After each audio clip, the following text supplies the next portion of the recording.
You're watching the 420 Pace, found at 420pace.ca. Stay tuned. We'll be right back after this toke.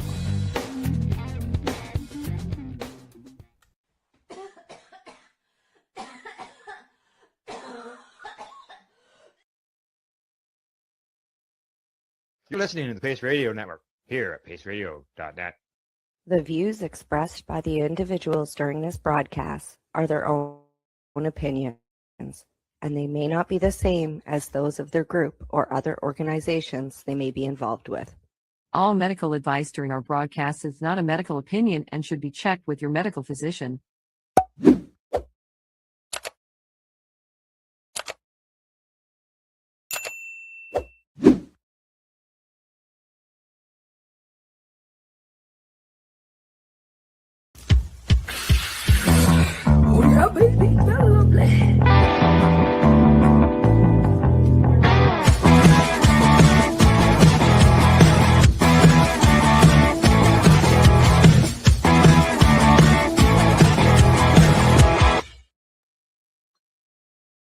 Morning, it's July the 6th, and welcome to Psychedelics and Cannabis Educational News, your psychedelics and cannabis news source.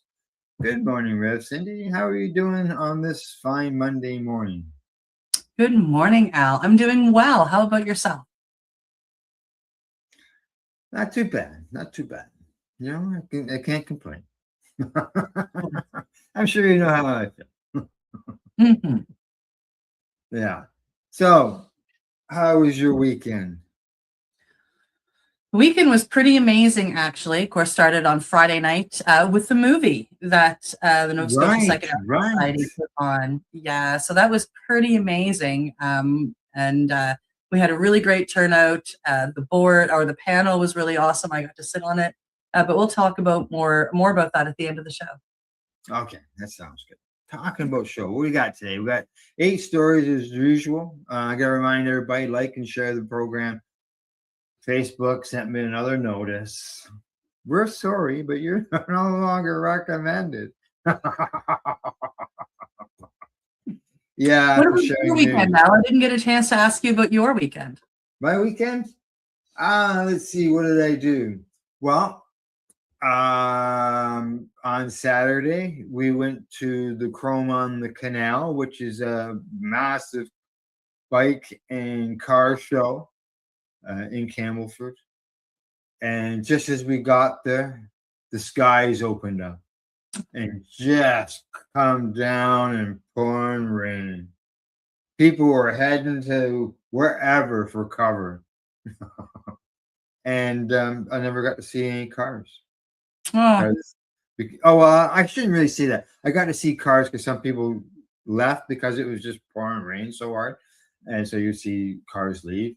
But it did eventually stop. By then, we had already left. We were soaked a little bit, right? So, yeah, there was a massive amount of cars, and my wife's Gail, her family was there. She had relatives that were there with their cars. wow. Yeah. So yeah, it was other than that, Sunday we just sat around and relaxed. Yeah. Well, that's a good Sunday. That's right. Yeah, do nothing. Gotta have those days, right? That's true. So, right. Well, we've got, as I mentioned, we got those 8 stories. So what do you say? Might as well get going. Let's get going. Let's get going. Our first story today is coming to us from the Kingston Health Sciences Center. The Kingston Health Sciences Center Research Institute leads first ever Health Canada approved clinical trial of at-home microdose psilocybin. This is really exciting. I remember when they first got approval and we talked about this. Canadian researchers are breaking new ground with what is being described as the country's first Health Canada approved clinical trial examining at-home psilocybin microdosing. According to the Kingston Health Sciences Center, the study is being led by the institute there, and will investigate whether carefully controlled microdoses of psilocybin can safely improve symptoms of depression in participants completing treatment from their own homes.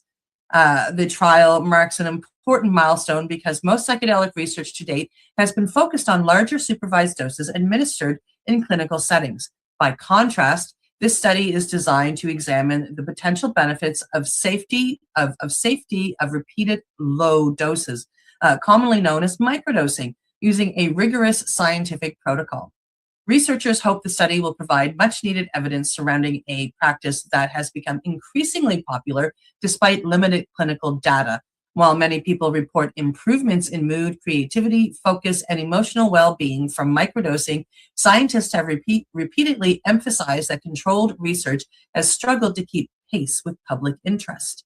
Health Canada's approval also signals increasing regulatory willingness to study psychedelic therapies through established scientific channels. The research team says the goal is to generate high-quality evidence that can help physicians, regulators, and patients make informed decisions in the future. If successful, the trial could help answer one of the biggest unanswered questions in psychedelic medicine, whether microdosing truly offers measurable therapeutic benefits, or whether many of the reported effects are driven by expectation and placebo. I'm really excited to hear the outcome of this particular study. It caught my attention when they got the approval, and now that they're getting ready to actually jump in, I'm just like goosebumps excited. Yes, exactly. Geez, this is just an hour down the road for me. All the studies going on, and it'd be great to hear what the end result is. Now, I see that they're going to enroll 60 participants. It involves a 4-week treatment period, followed by either an extension of the treatment with another 4 weeks, or a placebo. They say participants will take the medication at home. Now, they also said that they are looking for people to get involved. People who have generalized anxiety disorder. So if you're in the area, they're seeking adults who are living with this. And there is a link in the story for that.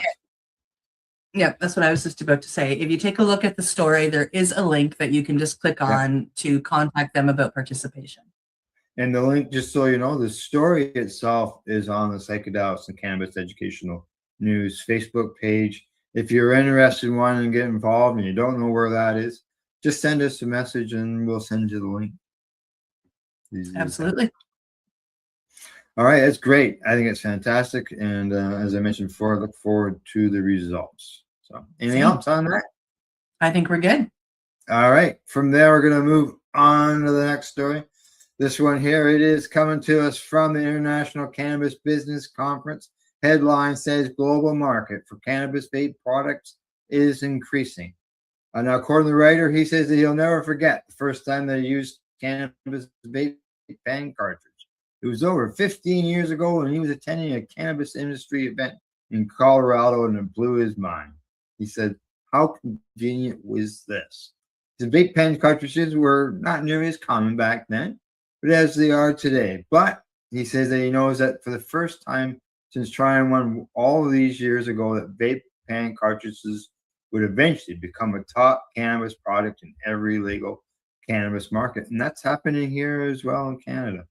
Vape pen cartridges are an ideal product for the emerging global cannabis industry, he says, because they have a longer shelf life compared to cannabis flower and take up very little space compared to many cannabis products. Their small size and longer shelf life make them much easier to ship, which is major consideration as the cannabis industry continues to spread internationally and regional legal markets become more connected.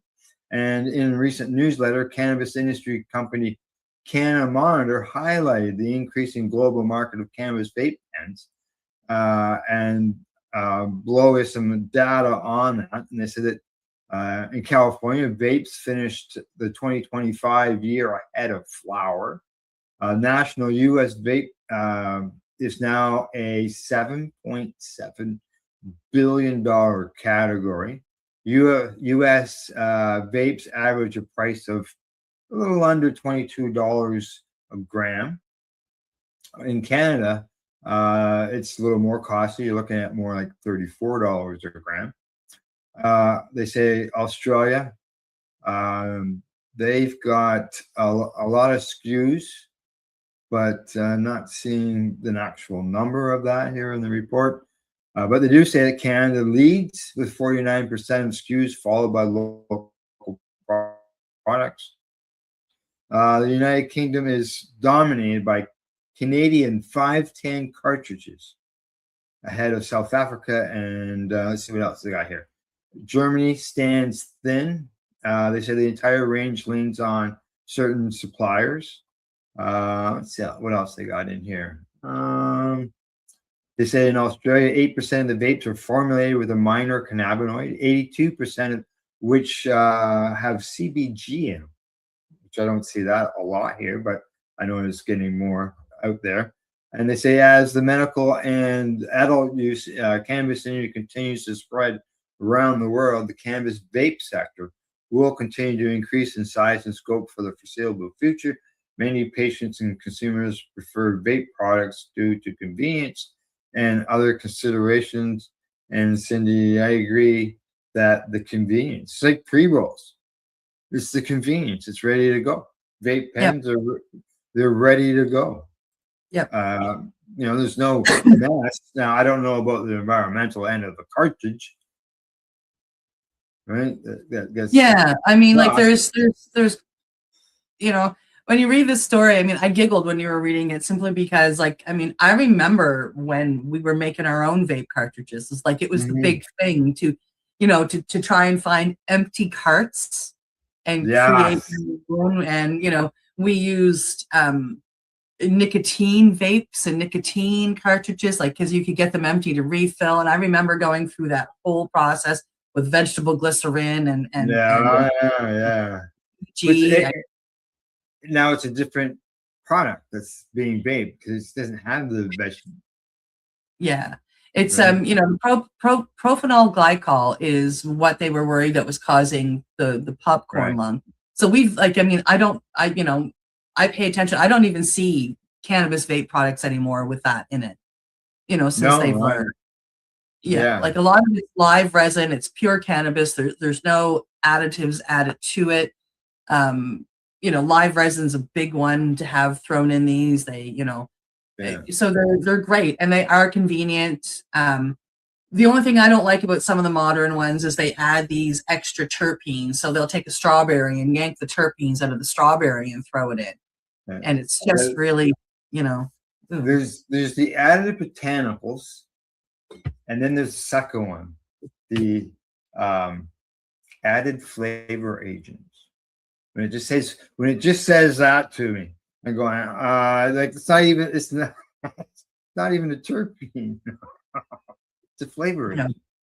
Flavor. What is it? They're not even saying what it is. No, I avoid those things. Stay away from them. Yeah, I stay away from live resin. I mean, when I use a vape cartridge, what I like, there's one product. It's a legacy product, and I don't even hear much from them anymore. But I mean, when I get a vape cartridge, what I'd like when I take a draw off a vape cartridge is I want the taste as if I'm smoking a joint. Yeah.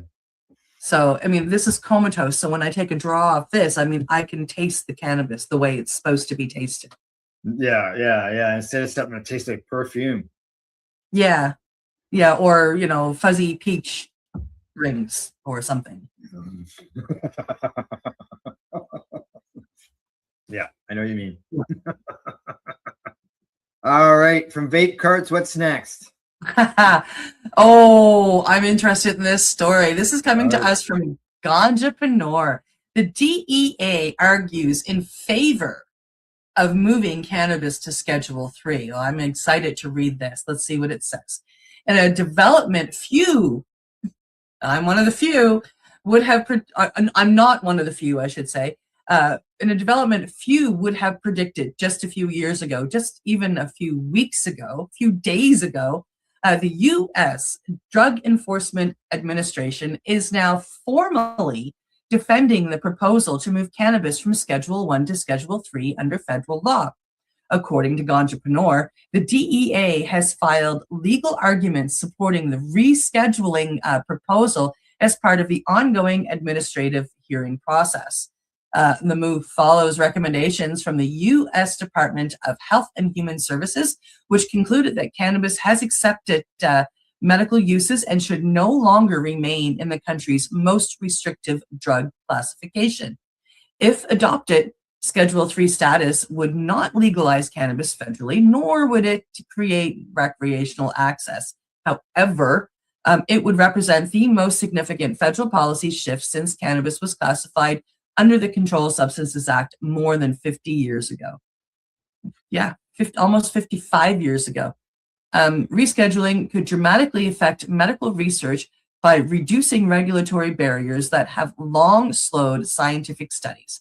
It would also eliminate the federal tax burden imposed under Section 280E, providing substantial financial relief to licensed cannabis businesses operating legally under state laws. The DEA's position is particularly noteworthy because the agency has historically opposed efforts to loosen federal cannabis restrictions, and we have reported on that month after month after month here at Base Radio. While the final outcome of the hearings remains uncertain still, its legal arguments suggest a significant change in how the agency views cannabis under federal law. For advocates, for researchers, and for the cannabis industry, these proceedings represent one of the most consequential moments in American cannabis policy in decades. What do you think, Al? Like, are they okay? When you go back over this whole story, the way this has been happening, like the last report is that they had 7 groups that were coming that were anti-cannabis, and nobody was pro-cannabis, and a lot of us were all going, like, what the hell's going on here? Are they just inviting the anti people because they're going to give them an opportunity to speak, but they've already made up the decision and they're just going to go ahead with it anyways? And that way they can turn around and say, you anti people, we did give you an opportunity to speak. That's the feeling I'm getting. Yeah. From this report, that's the feeling I'm getting. Yeah, I mean, like before, like they would always just shut it down. Like they brought in the pros, but then they would just shut it down. And the DEA argues in favor. Like what? Yeah. It mentions that the lawyer says that they're only going to call 2 witnesses, a scientist and a medical practitioner, to back the proposed rule. That's all that they plan on bringing for witnesses on their end of things. Wow. And then they got these anti people that are coming to speak. Wow. So who knows? It's gonna be interesting. Yeah, exactly. All right, but we'll let everybody know as things change. All right, from that story, time just to move on to the next one. And in this story, this one is coming to us from normal.org. And the headline there says, cannabis treatment provides meaningful benefits for patients with Parkinson's. Patients diagnosed with Parkinson's disease exhibit systematic improvements following the daily use of cannabis, according to the data published in the journal Cannabis and Cannabinoid Research. Israel and U.S. investigators assessed the safety and efficacy of cannabis treatment in 50 patients with Parkinson's. Study participants consumed either botanical cannabis or oil extracts provided by Israel licensed pharmacies. Now, patients were instructed to self-administer cannabis at least once per day for 3 months. Participants' symptoms were assessed at baseline and the completion of the study. They say self-titrated medical cannabis was associated with improvements across multiple clinical measures. Researchers reported. Specifically, investigators identified meaningful benefits in patients' sleep quality, pain, and nocturnal urinary frequency following cannabis treatment. Adverse effects associated with cannabis treatment were described as infrequent and mild. The study authors concluded This prospective explanatory study provides real-world evidence that self-type non-motor symptoms in Parkinson's disease, particularly sleep, pain, disturbances, and the urinary frequency.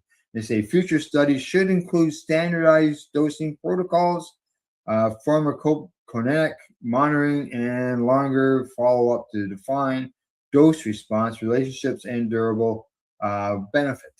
Now, the study finds that the PD patients frequently reported reduced prescription drug use and quality of life improvements following their use of cannabis, including improvements in pain, tremors, and bradykinesia, which is slowness of the movement.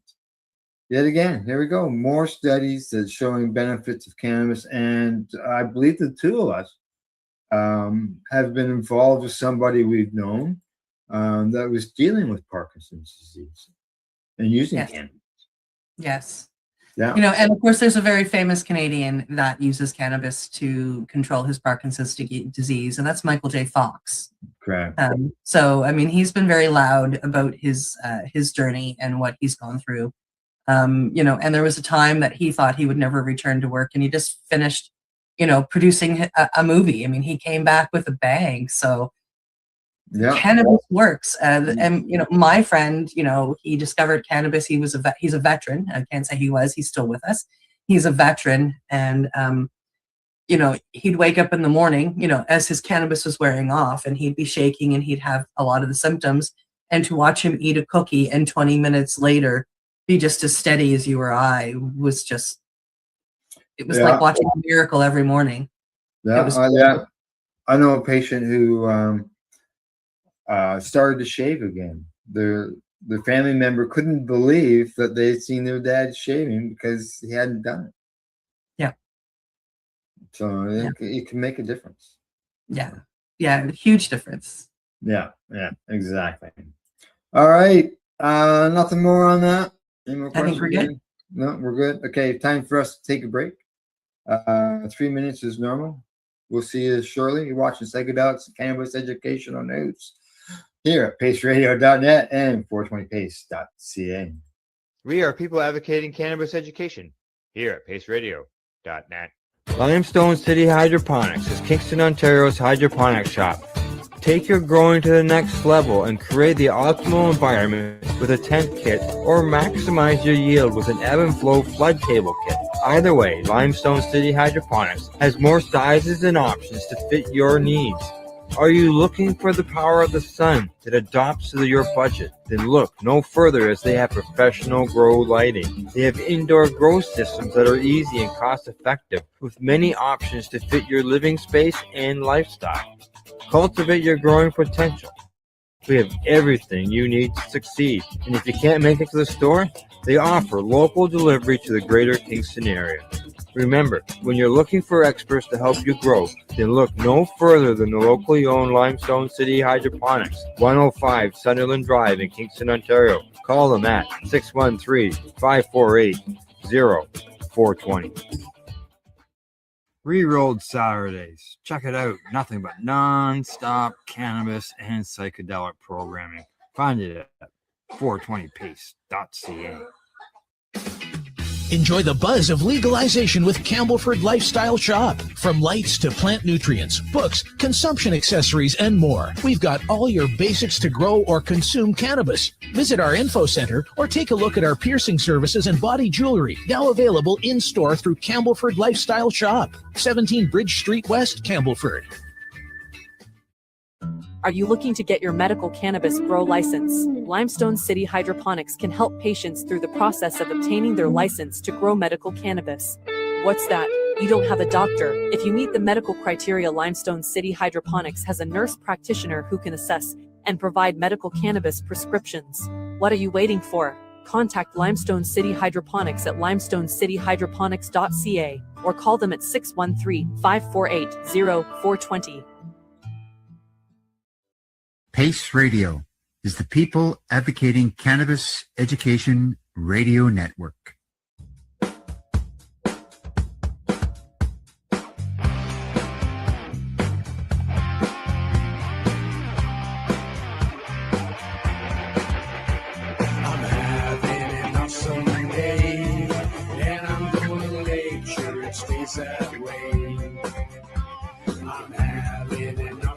every day, and I'm gonna make sure it stays that way.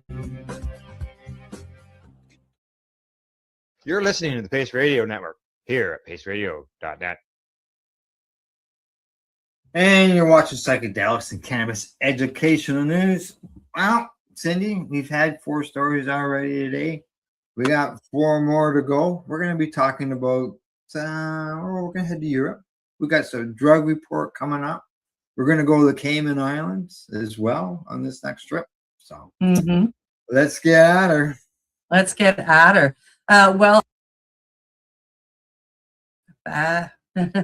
I clicked the wrong button. Our next story is coming to us from the International Cannabis Business Conference. The title says, Malta has Europe's lowest cannabis usage rate for young people. A new European report is challenging one of the most common concerns surrounding cannabis legalization. According to the International Cannabis Business Conference, Malta, Europe's first country to legalize adult use cannabis, now reports the lowest rate of cannabis use among young people across the European nations, included in the latest survey. The findings run counter to longstanding arguments that legalization inevitably leads to increased youth consumption. Instead, the data suggests that regulated legal access for adults has not resulted in a surge of cannabis use among younger populations. Public health experts caution that many factors influence young cannabis use, including education, culture, prevention programs, enforcement strategies, and broader social conditions. As a result, the report does not claim legalization alone caused the lower rates. Still, advocates argue the findings challenge assumptions that prohibition is the most effective way to reduce youth cannabis use. They contend that regulated legal markets combined with age restrictions and public education may provide stronger protection than illicit markets when sellers do not necessarily verify age. The article also notes that Malta's legalization model remains relatively unique, emphasizing non-commercial cultivation and cannabis associations rather than a large retail marketplace. As more countries debate legalization, Malta's experience is likely to receive close attention from policymakers looking for evidence of how different regulatory approaches affect public health outcomes. What do you think, Al? I was blown away when I looked in to see how low was. And they say that their age group from between 15 and 34 years of age, their cannabis use of that age group is just 1.2%. Yeah, that that is low. Like, holy smokes, that's low. Compared to Spain at 10. Spain is 10. France is 6%. Czechia is at 6%. Netherlands is at 5.5%. And it's only basically 1%. And that's it in Malta. Oh, yeah. And I bet you most of that 1% is probably in the late 20s to early 30s category. That's I wouldn't agree with you there. So, yeah, that's an awful low number. But no, but it does prove, as the report says, that just because you legalize doesn't mean that the youth consumption is going to go up. And it was the same here in Canada. I remember when legalization first hit. After a year, they did a bunch of, they continuously do them, but they didn't get that spike like they were expecting here in Canada. I think it went down a tiny little bit too, if I remember correctly. Yeah, they do. There is a report that comes out yearly on things. And there's been no spike. The sky didn't fall. All right, from cannabis, we're going to move on to. Oh, I can't hear that. What's that? Oh, here we go. This is the next story. This one is coming to us from sciencealert.com. Magic mushroom compound could offer a new approach to treating chronic tinnitus. If you want to know torment, speak to a sufferer of tinnitus. More than 1 in 10 people are walking around with persistent and uncontrollable ringing, like my ears are doing right this moment. Clicking, buzzing, and hissing that only they can hear, as I am right now.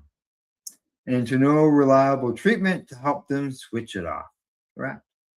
But according to a new review published in Hearing Research, psilocybin, a compound found in magic mushrooms, could point to a new way to help turn these sounds down. As unusual as that sounds, the potential effect actually has nothing to do with the psychedelic aspect of the mushrooms. Early evidence suggests psilocybin could actually rebalance the brain cells that process sound. Notably, in a 2024 experiment that's awaiting peer review, Canadian researchers gave mice a dose of psilocybin and studied the effect sound that had on the animal's brain cells. And when given psilocybin, the mice didn't learn to tune out familiar sounds as well as they otherwise did, suggesting a direct impact on the pathway believed to be interrupted in tendinitis.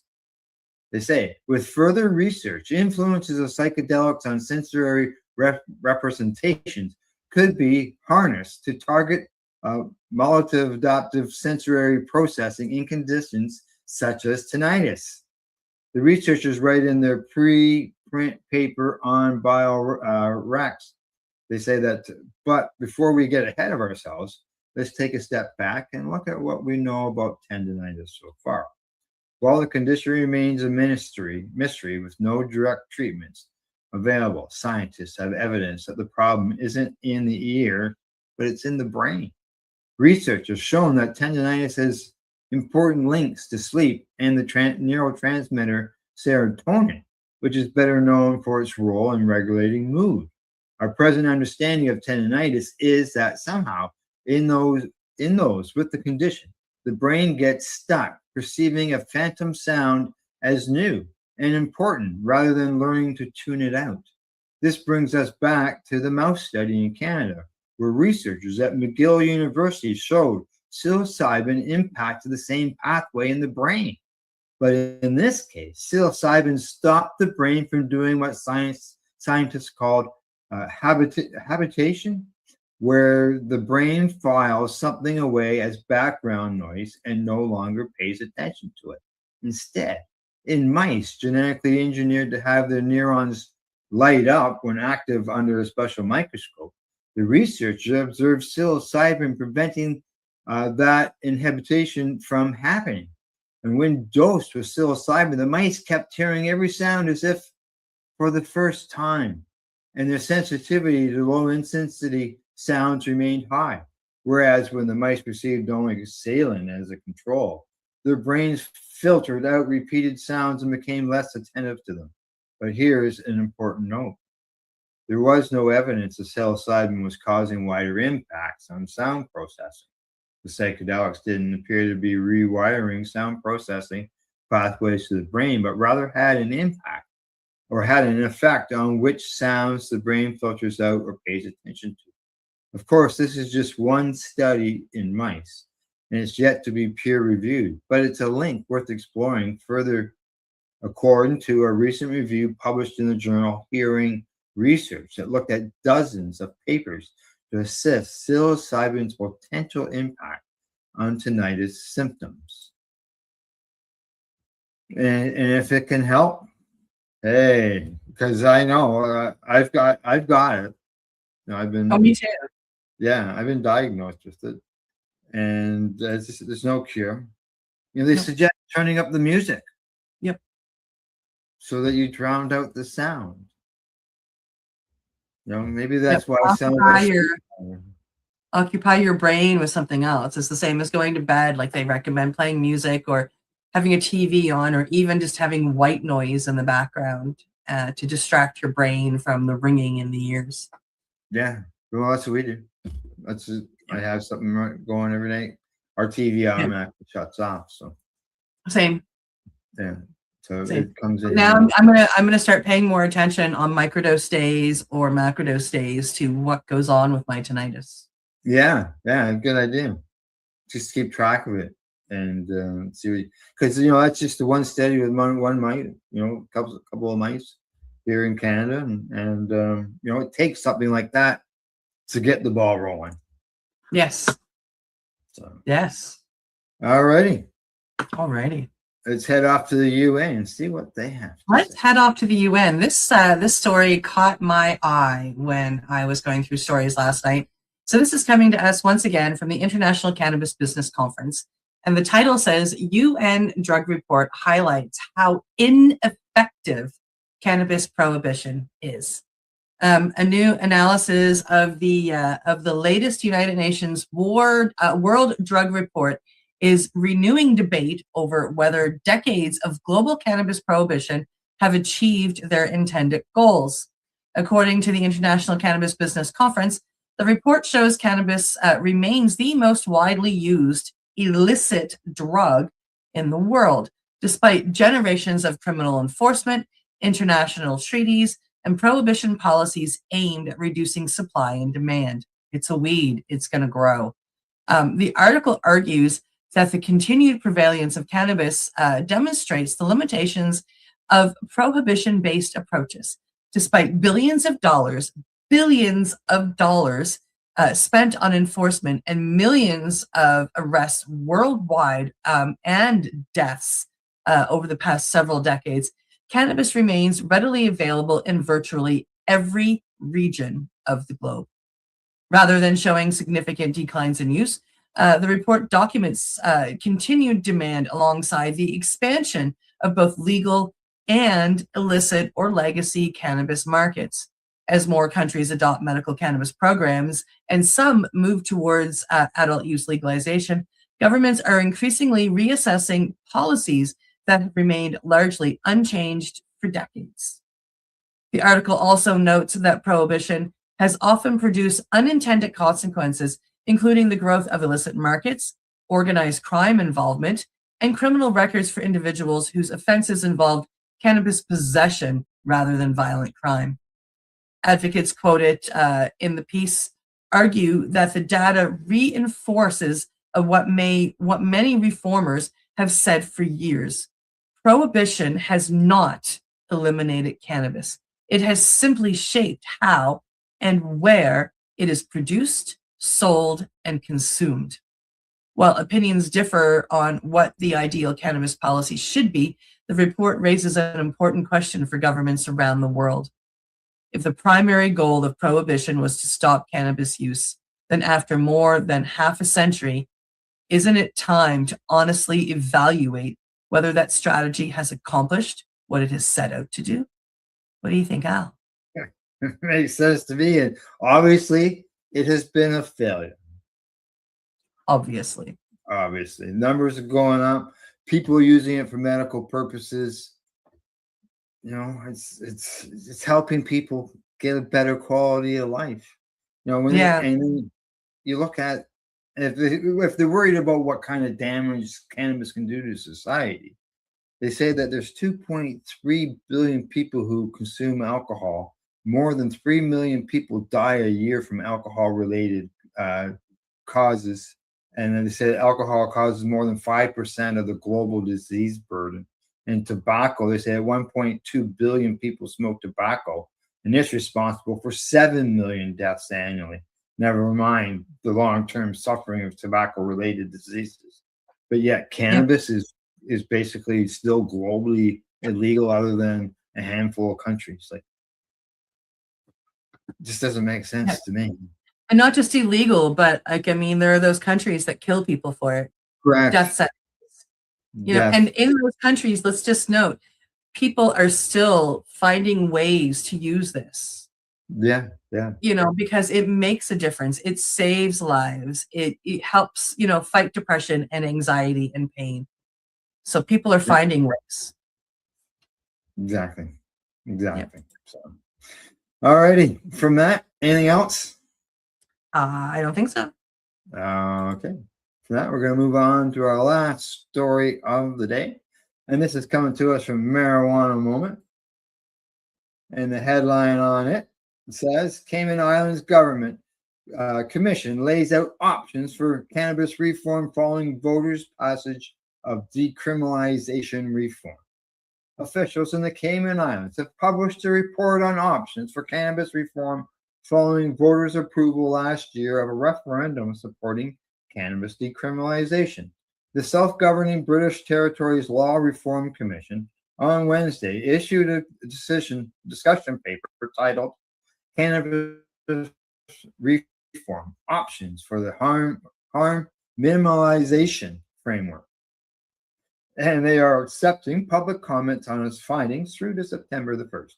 Now, the document lays out a range of model policies to build on the territory's existing medical cannabis law while analyzing benefits and drawbacks of each, ultimately concluding that decriminalizing possession and consumption without allowing retail access and marketing would be likely to reduce the negative impacts of prohibition while mitigating the risks of reform. The Commission notes that cannabis has deep historical, cultural, and religious roots across the Caribbean and was grown and used freely long before it was prohibited. Prohibition, it said, is a relatively recent development which occurred without the benefit of scientific evidence about the harm or beneficial properties of cannabis. Even if prohibition deters or suppresses cannabis use to some extent, it is important to evaluate that any benefits of prohibition against its negative impacts, the report notes. It goes on to say the negative impacts of prohibition include health impacts, social economic impacts, criminal justice impacts. Now, the report weighs various options for cannabis policies, including decriminalization, strict legalization, liberal legalization, and hybrid legal regulation. Despite acknowledging that simple decriminalization does little to combat the illegal market, it raises concerns that broader commercial legalization can lead to an increase in problematic cannabis use.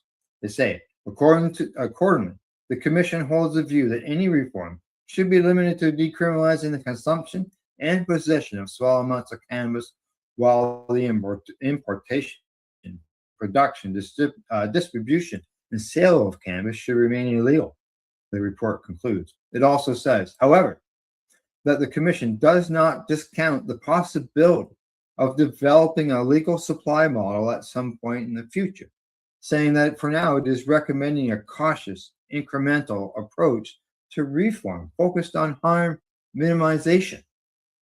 Now, the report, the creation of which was directed by the Cayman Islands Cabinet, lays out a series of specific questions that the Commission wants feedback on. And this is some of the questions. Do you think that the importation, production, distribution, and sale of cannabis should remain illegal? Do you think that the home cultivation of a limited number of cannabis plants for personal consumption should be decriminalized? Yes. Do you think consumption and possession of cannabis should be decriminalized for minors under the age of 18? Do you think that cannabis consumption should be permitted in private residential dwellings? Of course. If the consumption and possession of small amounts of cannabis is decriminalized, do you think administrative penalties should apply or no penalties at all? So that would be like a minor fine. Some places have that with decriminalization. Now, if consumption and possession of cannabis by minors is not decriminalized, do you think that criminal penalties should be replaced with administration penalties? Do you think that decriminalization should be limited to dried cannabis and not extended to cannabis resin and other cannabis products? No. It should include all products. Do you agree with the possession limit of 30 grams of dried cannabis and 150 grams of wet or harvested cannabis? Do you agree with the cultivation limit of 4 plants per household? And do you think that historic cannabis convictions should be expunged? Well, what do you think, Rev Cindy? They got a lot of questions there. I'm sure that you had some similar answers, and I didn't answer all the questions. But yeah, So do you think the importance production, the importation should remain illegal? No. Do you think that home cultivation of a limited number of cannabis plants for personal consumption should be decriminalized? Yes. Cannabis consumption should only be allowed in private residential dwellings? No, it should be allowed there, and they should be allowed to use it. Well, I mean, like, if you know, you consume it in your private residence, where are you going to be allowed to consume it? yeah, but it says, you know, do you think cannabis consumption should only be permitted in private residential Yeah. dwellings? So like, yes, it should, you know, like it says that's, I read that as like the private residential dwellings are fine. Should they be allowed to do it elsewhere? Yes. Yeah. Yeah. Within reason, absolutely. You know, Do you think it should I be don't think limited that's to just dried cannabis and not yeah, extended? no, I think that, you know, like Wow. you have cannabis, you should be able to, you produce it any way you want. Like, do you want to make edibles? Do you want to make concentrates? Yeah, allow people to grow. If you want to limit it, like, I mean, if somebody's growing 4 plants inside, you know, they're going to be able to go all year round and they're going to be okay. You know, yes, you should expunge your past convictions. Yeah. And don't agree on the 30-gram limit. I was surprised the 150 grams of wet or harvested cannabis. I haven't seen that in any Yeah, that's kind of reports weird. that we've done. Yeah. Yeah. So, Interesting. yeah, but Yeah. it's good. You know, as we always say, it's a step. They're getting there. Those are questions they're going to ask. They have to be in by September the 1st, and then some point after that, there will be a report that will be released. I assume will be released, and when it is, I'm sure we'll pick it up. Let Absolutely. everybody know what's going on. All righty. Before we say goodbye, we have to finish our discussion on how things went Friday night at the movies. Oh, Friday night, it went really well. We as the Nova Scotia Psychedelic Society, we put on the Descending the Mountain movie that I've been highlighting here during our shows. We had a wonderful turnout, you know, for a Friday summer evening. A lot of people came out. We were quite happy with that. The movie itself is amazing. If you have the chance, you should go watch it. It is, you know, we're following and learning about a study that was done in Switzerland, actually, with psilocybin and a placebo. And the participants had to be, how did they put it, Zen master meditators. So they had to be master meditators, you know, to be involved in the study. And they had, you know, everyday people that meditated, you know, right up to a nun, you know, that was part of it. It was really cool. So we watched these people and we learned about the study and had them go through it. And only one person had a loud experience. Everybody else meditated through the whole thing, and they were very quiet and they were very calm. And so it was really interesting to watch this in comparison to other studies that I've learned about where people are quite dynamic. You know, they're vocal. You know, they talk. You know, they express what they're going through. So it was really neat to watch this. And even the person that was vocal, he wasn't having a bad trip. He was having a really good trip. If you watch the movie, you'll understand. A really good trip. And, you know, so it was really beautiful to watch, especially with, you know, 100+ other people. You know, it made a wonderful effect. A lot of people really got a lot out of it. And then we had a panel, which was really cool. And before I really tell you about the panel, the story behind how emotional this is for me, years ago, just as I was starting in with PACE, actually, a documentary was released by a couple of young documentary makers out in Vancouver called Dosed. It was supposed to be called Microdose Me. They were following a friend of theirs who was trying to get sober using mushrooms, specifically microdosing or full dosing with mushrooms. They ended up changing the name of the movie, and she ended up doing iboga, and we followed the process with her doing this. And I went to this movie. I was in a desperate time of my life looking for healing, really needed to find something that was going to help me. I thought mushrooms were it, and the mushrooms were it. They did a lot for me, and that's why I went to the movie, was to learn about mushrooms. And iboga was presented to me. And that started my search for iboga, and my life utterly changed with this movie and finding this medicine. And I remember being very, in awe of this movie and loving the fact that the society put this on. And here I am 6 years later, being one of the people that presented the movie. And more than that, being one of the professionals that was sitting on the board alongside a doctor, a psychiatrist, and a therapist. So for me, this moment that you see right here on the screen was a full circle moment for me.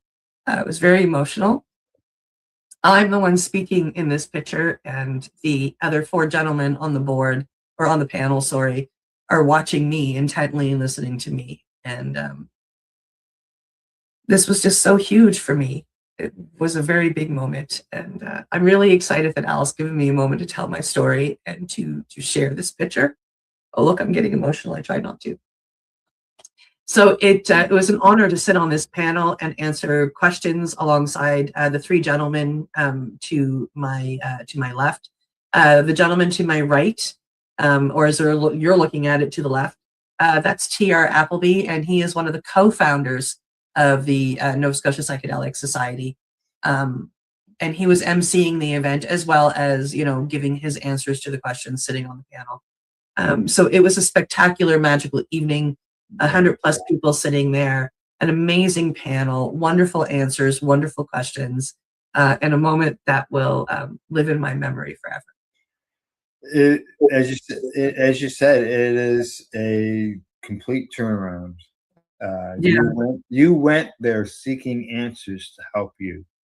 Yes. And we've been saying, go to these movies, because they're educational. People will learn things. And you've gone from seeking help to now giving help. Yes.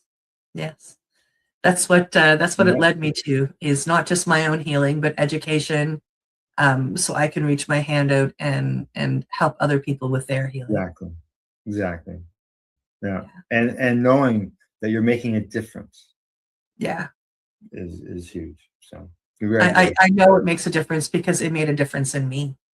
Yeah. Exactly. And from you doing these movies, somebody else is going to speak up, and it's just going to get bigger and the voice gets louder. Absolutely. That's right. Absolutely. Okay. Anything else you want to mention? Ooh, not right now. I think we're good. Okay. That's it, everybody. That's the report for today. Thanks to your buds at the Campbell Lifestyle Shop at ease.ca and Limestone City Hydroponics.ca. In closing, thanks for everybody for tuning into the program. I really appreciate it. Get out there like Cindy. Watch us a documentary and it will change your life. Do that. So, other than that, do not educate, medicate, and do not incarcerate. You're listening to the Pace Radio Network here at paceradio.net.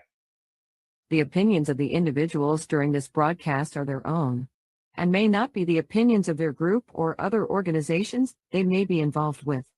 All medical advice during our broadcast is not a medical opinion and should be checked with your medical physician. Enjoy the buzz of legalization with Campbellford Lifestyle Shop. From lights to plant nutrients, books, consumption accessories, and more, we've got all your basics to grow or consume cannabis. Visit our info center or take a look at our piercing services and body jewelry, now available in-store through Campbellford Lifestyle Shop, 17 Bridge Street West, Campbellford. Limestone City Hydroponics is Kingston, Ontario's hydroponic shop. Take your growing to the next level and create the optimal environment with a tent kit, or maximize your yield with an ebb and flow flood table kit. Either way, Limestone City Hydroponics has more sizes and options to fit your needs. Are you looking for the power of the sun that adapts to your budget? Then look no further, as they have professional grow lighting. They have indoor grow systems that are easy and cost effective, with many options to fit your living space and lifestyle. Cultivate your growing potential. We have everything you need to succeed. And if you can't make it to the store, they offer local delivery to the greater Kingston area. Remember, when you're looking for experts to help you grow, then look no further than the locally owned Limestone City Hydroponics, 105 Sunderland Drive in Kingston, Ontario. Call them at 613-548-0420. We are people advocating cannabis education here at paceradio.net. You're watching the 420 Pace, found at 420pace.ca. Stay tuned. We'll be right back after this toke.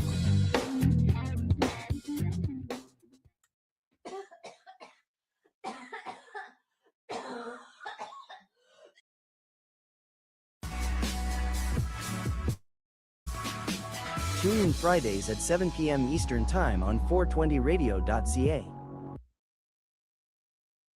You're listening to the Pace Radio Network here at paceradio.net. The views expressed by the individuals during this broadcast are their own opinions, and they may not be the same as those of their group or other organizations they may be involved with. All medical advice during our broadcast is not a medical opinion and should be checked with your medical physician.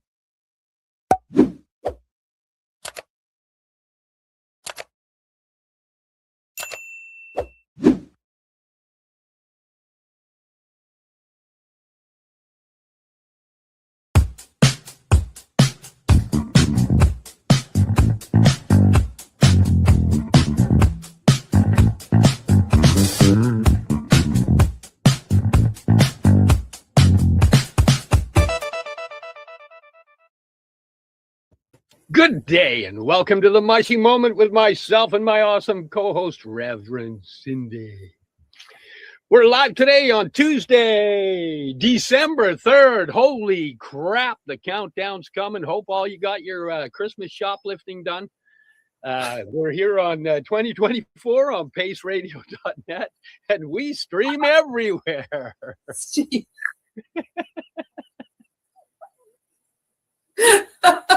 How you doing? You got all your Christmas shopping done? No. How about you? Oh, not at all. Gee, have you started? Did Canada Post send you your advent calendars?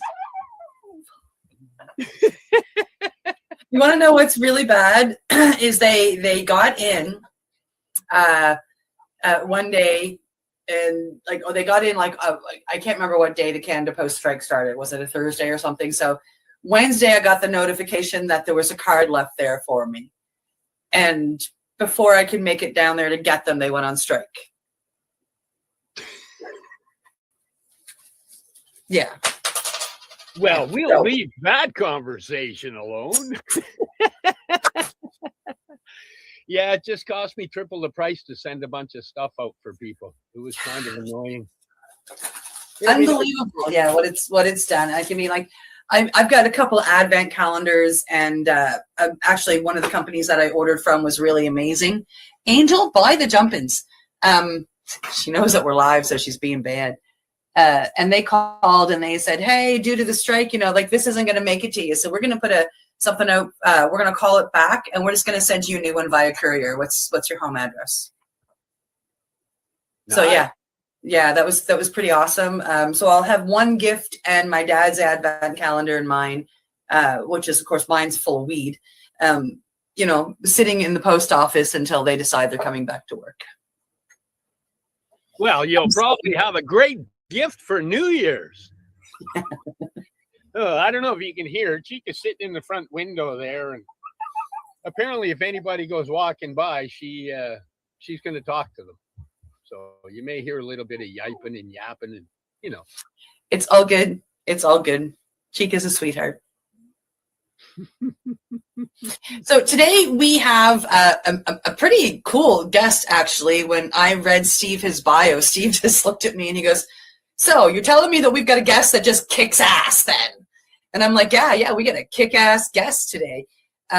This gentleman has, grown up helping his grandparents, served in the armed forces in the United States, ended up with an injury and survived surgeries, fought addiction, found his way out and found his way to healing.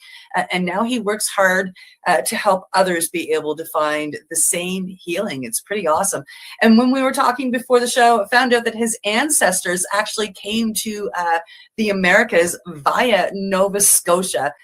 So some of his distant relatives are my dear friends here in Nova Scotia, which was kind of neat. And he's got that awesome accent that sometimes we get to see on TV every once in a while when we're like Canadians up here in the Great White North, eh? Yeah, it was pretty cool. So we would like to welcome Tony Landry to the show. Welcome, Tony. Hey, welcome, Cindy and Steve. Pleasure to be here. It's a pleasure to have you here.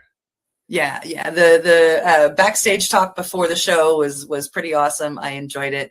And I told you what I was going to ask first. And people usually know what one of us pops out and asks. We are a psychedelic show, and I do like to know how people come to have that love and respect for the psychedelic medicine as Steve and I have. So what brought you to psychedelics, Tony? Yeah, the plant medicine, I first heard about it when I moved to Tucson. I didn't even, in Louisiana, didn't ever really do any mushrooms or anything, although they grow in all the cow pastures down here in the summertime, but I just never partake in them. When I moved out to Tucson, I went to the 2019 psychedelic conference, and I learned about ayahuasca, ibogaine, bufo, psilocybin mushrooms, and how they were having a miraculous, profound effect on healing people from mental health issues like addiction, depression, and anxiety. So I left the conference and found out they had a ayahuasca church located in Tucson. I went and had my first ayahuasca ceremony at the church, and let me tell you, I was a believer after that. I was struggling with alcohol every day. First thing on my mind was, when can I drink today? And the ayahuasca just turned that off like a key. Somebody put a key in my brain the next morning. And I didn't drink again for like 3 years. And so it really had a profound effect. I had a divorce from my wife and went through some depression and moved back to Louisiana. And alcohol is so socially accepted down here with our, festival attitude, atmosphere. And so it wasn't hard not to fall back into my old patterns. So, but since then, I went back to Tucson, had some more ayahuasca, and I think you have to get a little tune up every so often. You can't, do it one time and it's over with. So, yeah, it's not a magic bullet. None of these medicines are. No. Yeah. You have to do the integration work after you do the ceremony that talking with your community members in that group, Yeah. Sharing. What was your pathway prior to finding that? Give us some of the history that made you seek it. The ayahuasca? Yeah. Well, I guess I stumbled across it learning about ayahuasca because of my advocacy in medical cannabis. I had, some injuries getting out of service and had a couple back surgeries and went through all the opiate building tolerance to the opiates, and they wasn't working anymore. Finally give up on that. And then I started drinking and to soothe the discomfort from my back, my pain. And one day I tried CBD oil and really it took about a couple weeks, Steve, for it really. I think my endocannabinoid system was just so run down. It took a little bit to tank it off, but once it did, I noticed I wasn't taking BC powders anymore, and because I was taking that, I got off the opiates by using those, and those things will mess up your stomach after a while. If you take them 2 or 3 a day.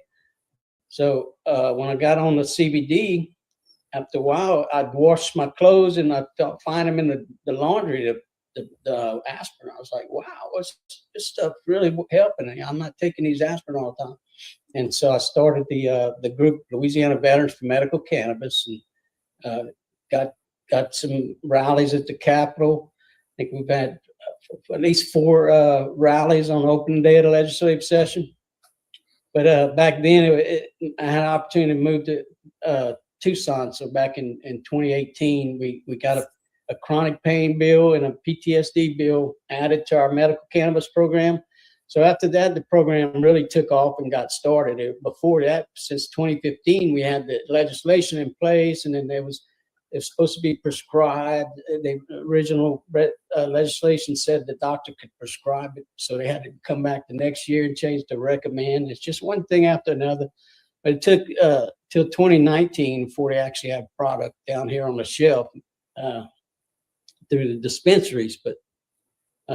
But so right in 2018, when after the session happened, I was like, well, I got an opportunity to move to Arizona, and they have a medical cannabis program in Arizona. So I think it was just part of my journey that I needed to go over there and learn about ayahuasca and the psilocybin mushrooms and how they can help people.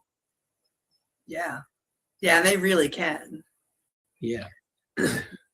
I like to call it hurt healers helping hurt healers heal. It's this group of people that were hurt that are starting to heal, and then they find other people that were hurt that are starting to heal, and then they exchange the tools they found, and all of a sudden you got this community of people that are walking a wave of healing, and that community just grows bigger and bigger, and it's such a beautiful thing. Wow, I love that, that you're actually a pretty loud advocate on it and creating groups to make those type of things happen. That's beautiful. When you went down to Arizona, you became part of NORML, correct? Yes. Michael Robinette was created Southern Arizona NORML in Tucson.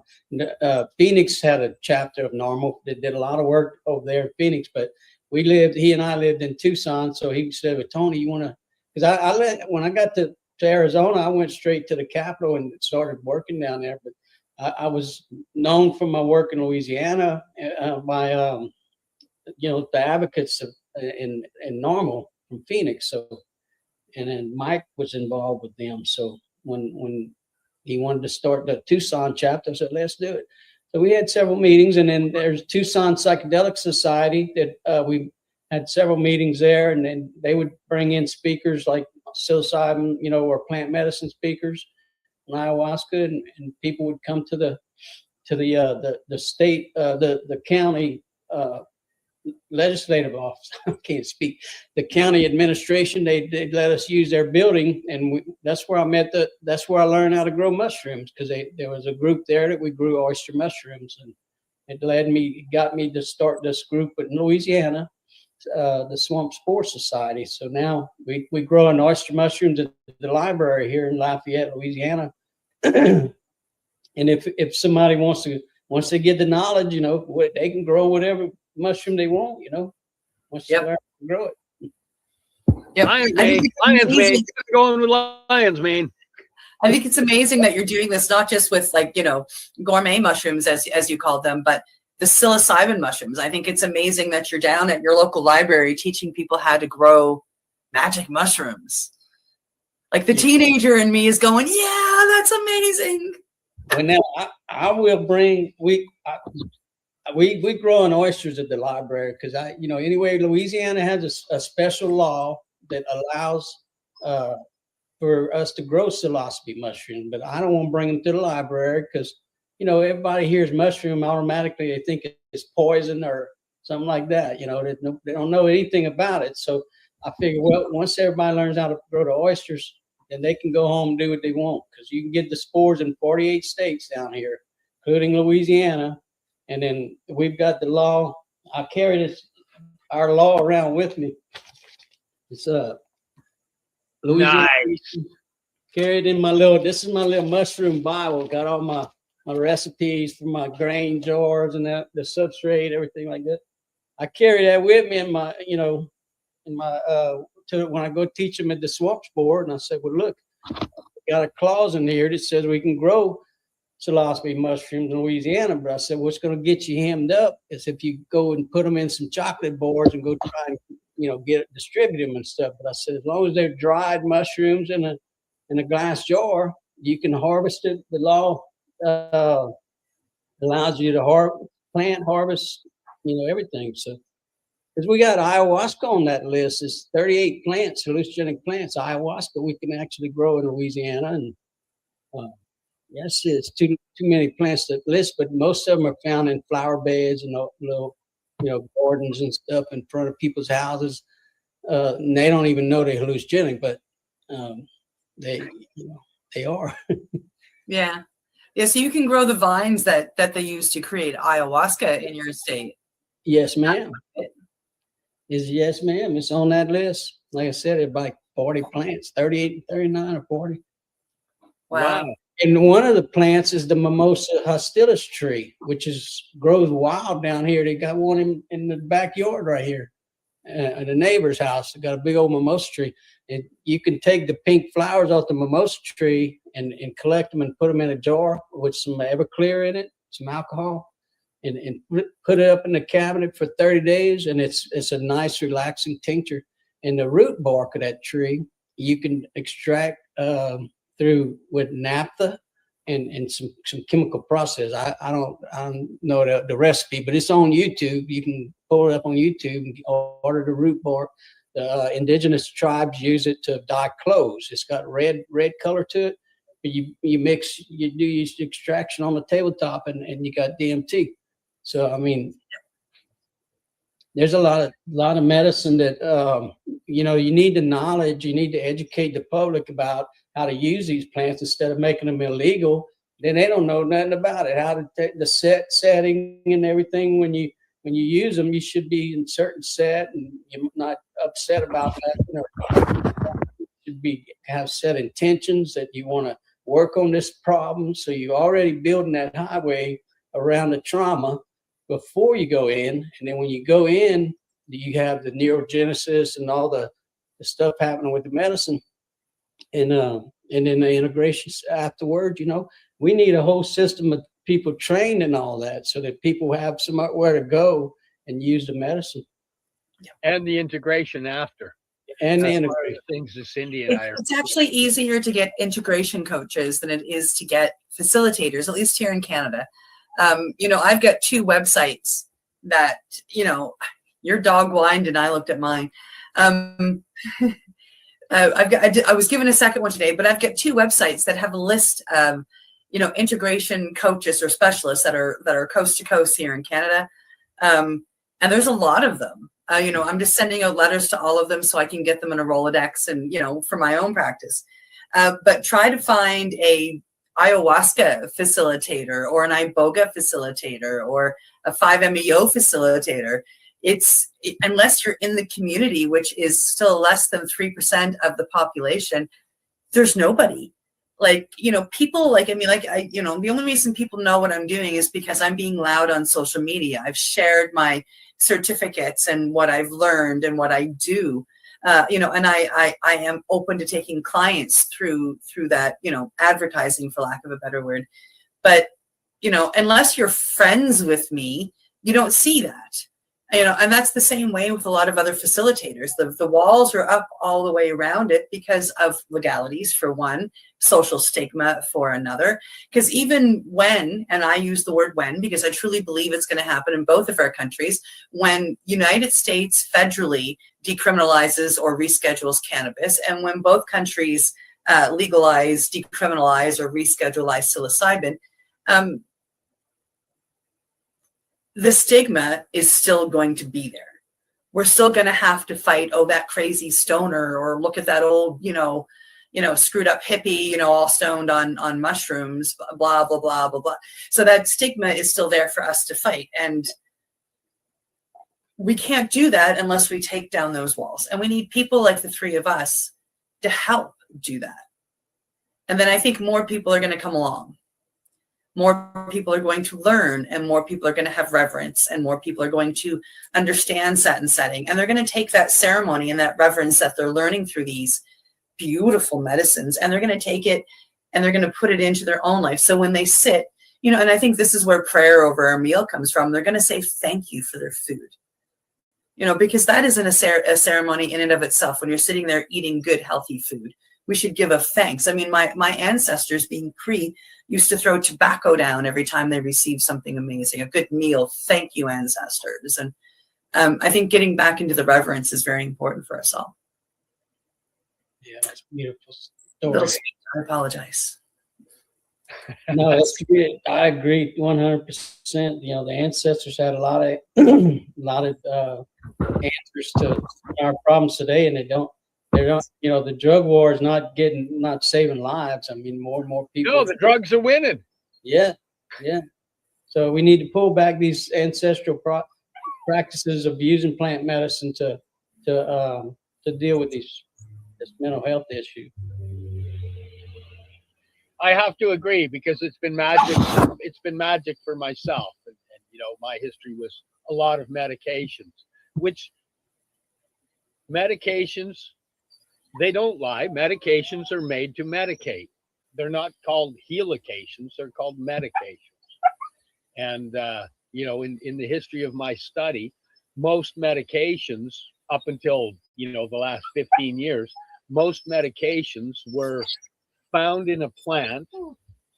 The active ingredient that was creating the healing was extracted. Then the molecular structure was put together and they would synthesize something, create a pill.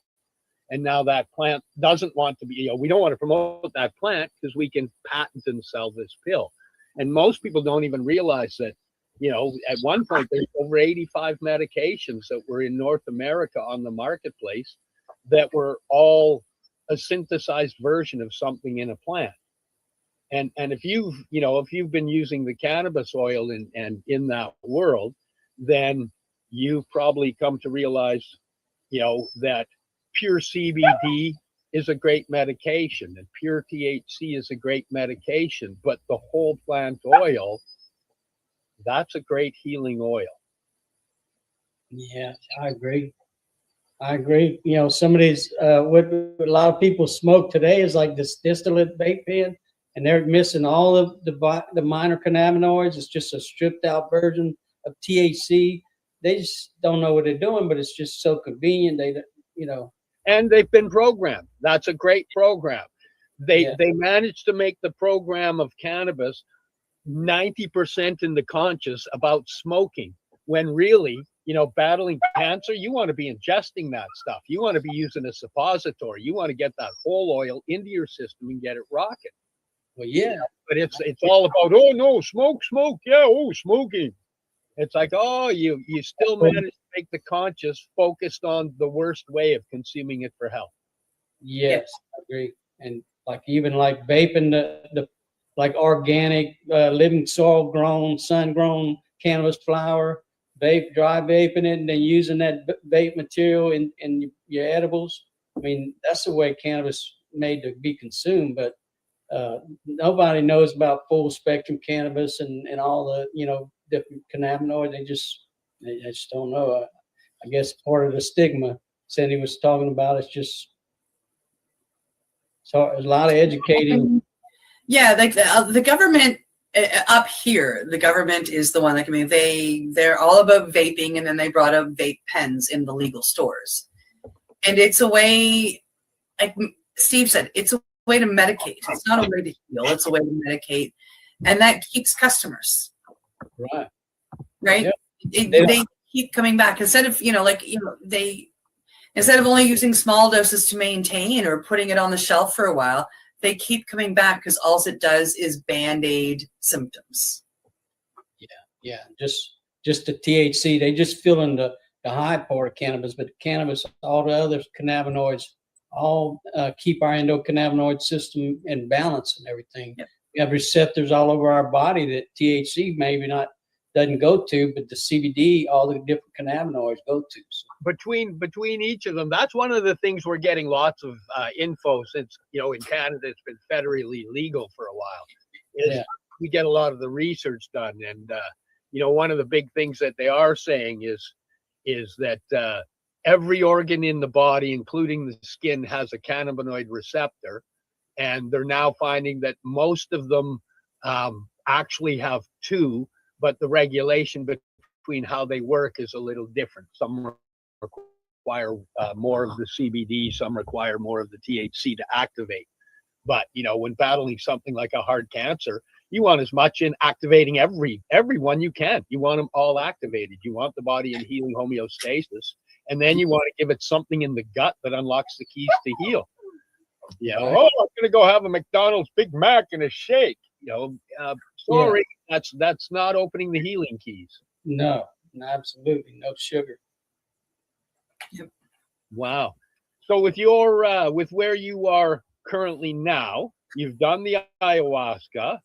Where are we at time wise? Maybe I we could go anytime if you want to take a break before that question. Up to you. Let's take the break now, and then we'll come back, and because it'll probably take us through another area. Okay. Do you want to do your It's break time. Time to check out our sponsors and pay some bills. You're here with us live on the Mushy Moment on paceradio.net, streaming everywhere. We'll be right back.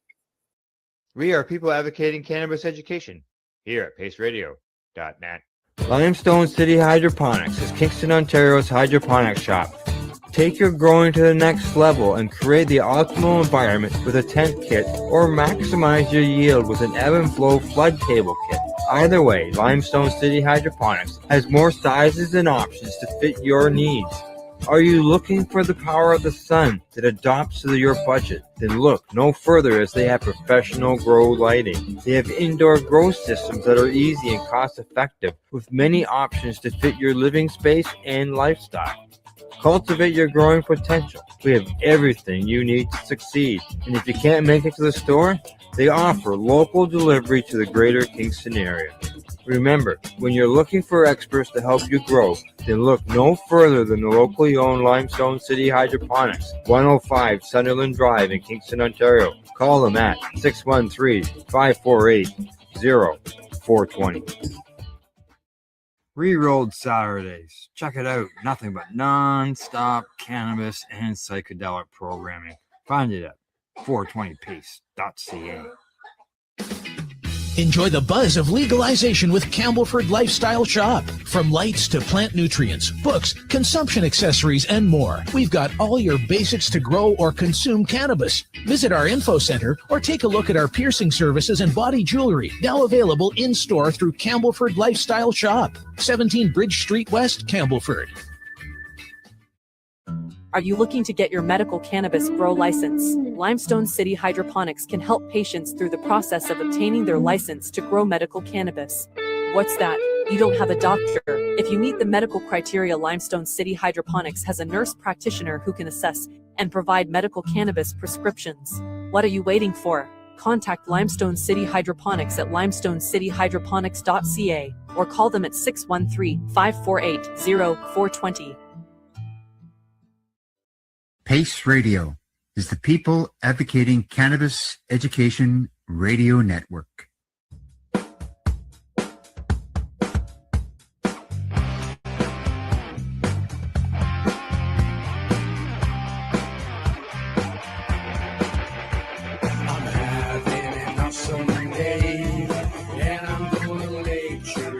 That way.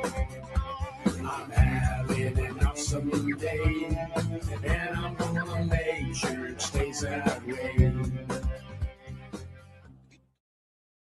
You're listening to the Pace Radio Network here at paceradio.net. Welcome back to the Mushy Moment, streaming live to you here at paceradio.net and everywhere. We're here with Tony Landry. Howdy. Welcome back. I was going to ask a question before the break, and I decided to wait till after the break. And now you can't remember the question? No, I actually do. Isn't that amazing? You had your journey through trauma, etc., into the cannabis end.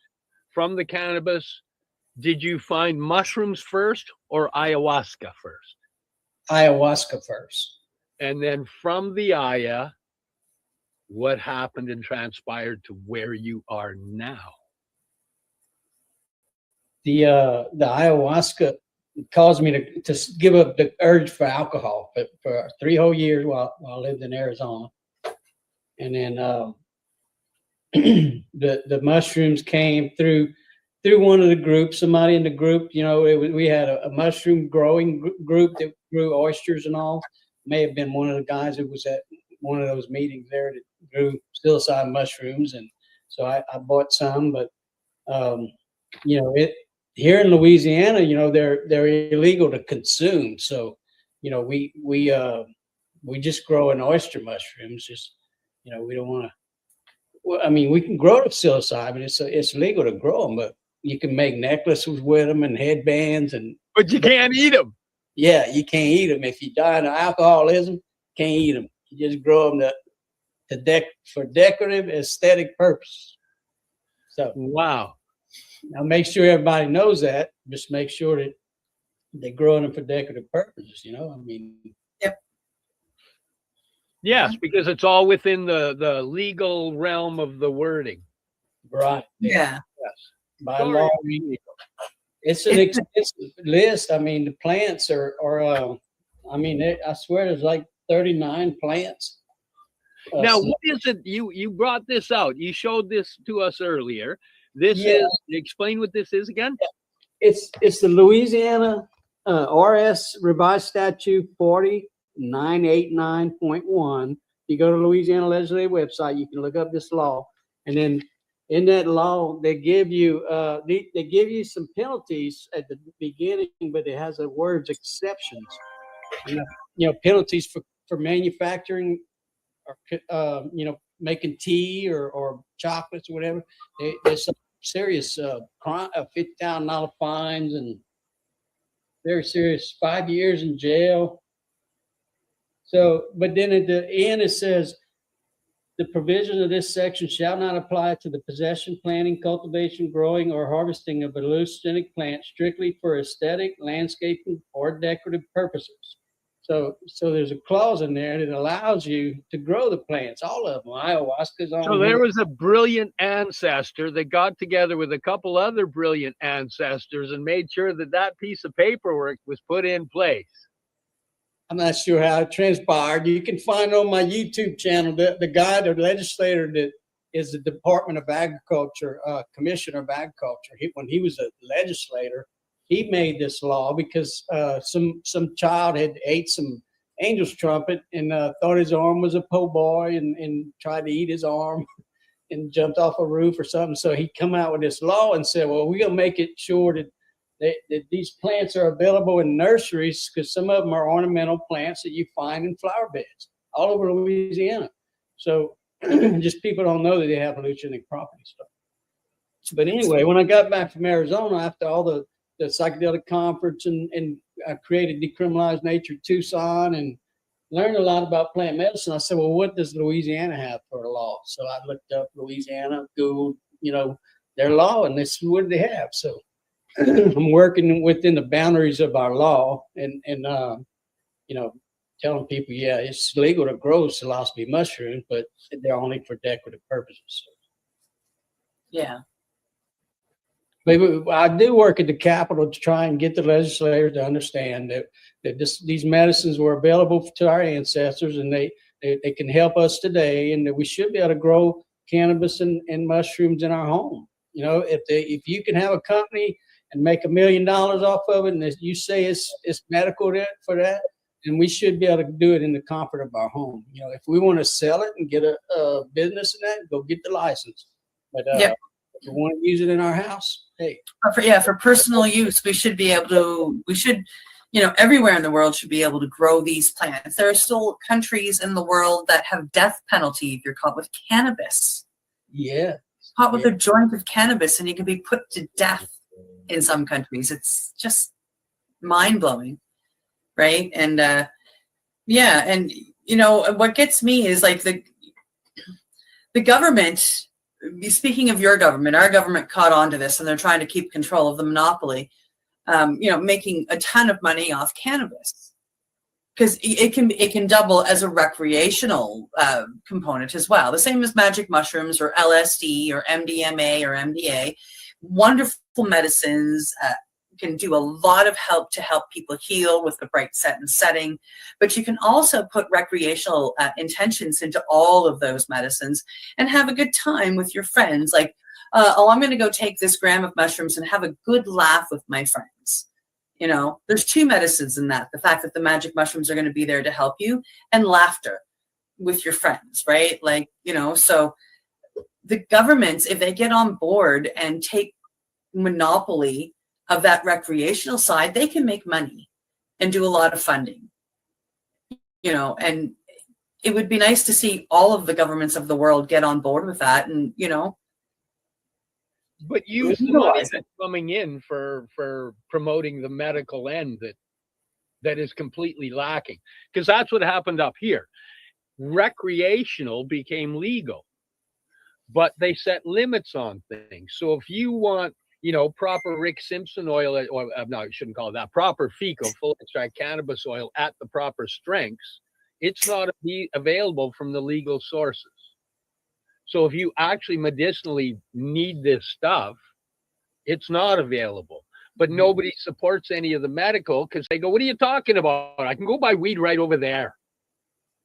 Yes, but I can't buy the 50 milligram gummy. I can't get the oil that's, 88 to 92% that I need to fight these diseases. Yeah, it's a shame. It is. It is. But I'm still very happy and lucky to be here in Canada. Our laws are, at least it's legal and we're not killing anybody for it.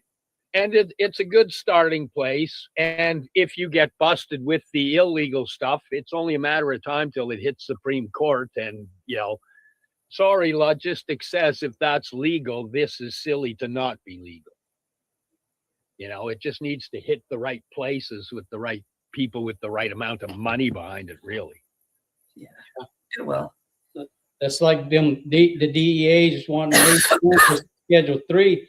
Now, that's not going to change really anything. You get caught with a Schedule 3 pharmaceutical, and that's serious felony charges and that. So moving it to Schedule 3 is not going to really help. It needs to be on Schedule 5 or something like that. And then the FDA is fast track psilocybin for research for mental health. So that's on stage 3, I think, right now. So it's coming up in a year or two. We'll be able to get psilocybin from a medical doctor. So that's amazing. That's why we need to build the infrastructure now of the healthcare, train the facilitators and nurse practitioners, whoever that's going to be facilitating these events, the therapy. Because like ketamine, they do ketamine infusion, but you just sit in a chair and the guy's sitting there looking at his phone while you're getting the ketamine, and you go home. You don't follow up or nothing. Might help. What I've seen it help stage 4 depression and that. Get my wife with it. She was in bad shape, and she come out of the ketamine, went on the computer, looked up for a job, and got a job. Teaching job. Yeah. She was suffering from a depressive episode, and it was after the conference that I learned about ketamine. No, they're doing a lot of testing with it up here as well. Yeah. Yeah, up here, our ketamine facilities, though, they if you're going to go in for ketamine treatment, they insist on having talk therapy, usually through them and one of their therapists as well. So you don't just get infused and sent home here. Thankfully, you get talk therapy before, during if you need it, and after as well.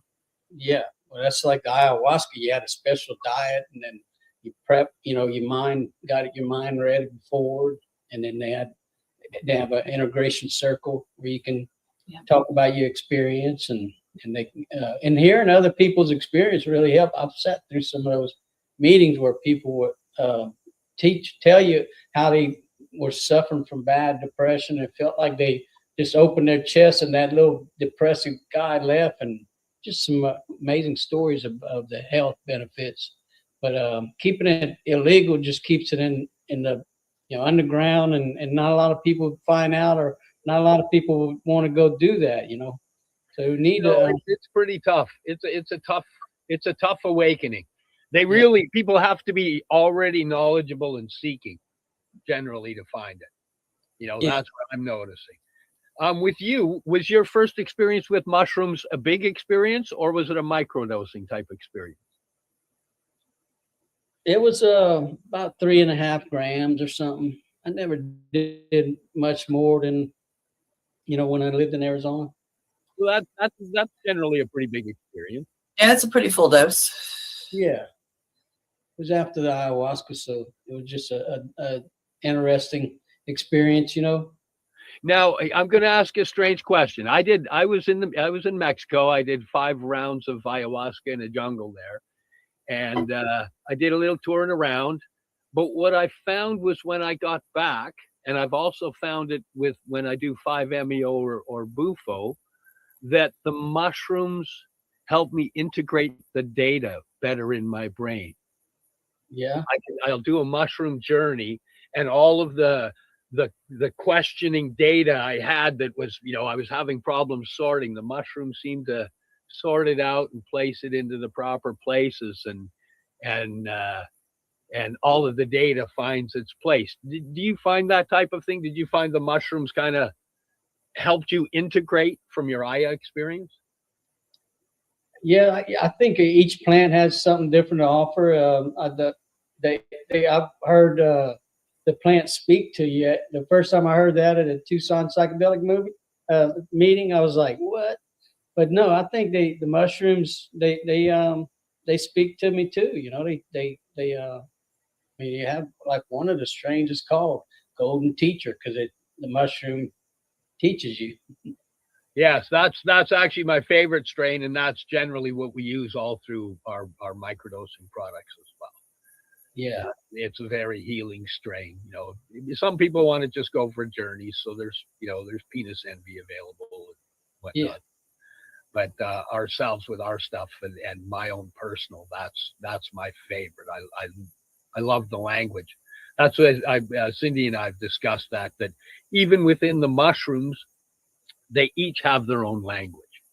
Yes. So it's a similar conversation, but some of them are yelling at you, some of them are whispering, some of them are pointing over here, some of them are pointing right there. Yeah. They all speak a little different. Oh, absolutely. The ayahuasca made me feel first time I had an out of body experience, but I was actually like able to look at myself and say, "Man, what are you doing? You need to stop all that drinking and all that." So I think that was ayahuasca telling me that. Yeah, I had a pretty Aya spoke pretty loud to me. One of the first things she said was she told me I was a puny little arrogant human, and then I learned I was a puny little arrogant human. Yeah, that medicine spoke loud. I hear that Iboga does the same kind of aspect. It speaks fairly loud to you and gives you that vision of you being able to see the avatar and going, boy, I need to help that person. Oh yeah. The last time I went, I quit smoking cannabis before I went, and I think it was my best experience ever because I went at least 30 days without smoking cannabis. But it was like I saw the Matrix movie with the ones and the zeros.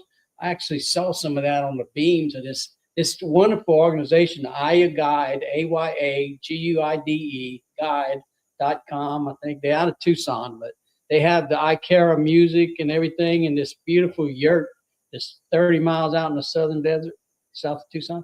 So I went to dozens of ceremonies with them, but they're wonderful people. And so it's rather than people trying to go out of country or something that live in the United States, I would recommend them.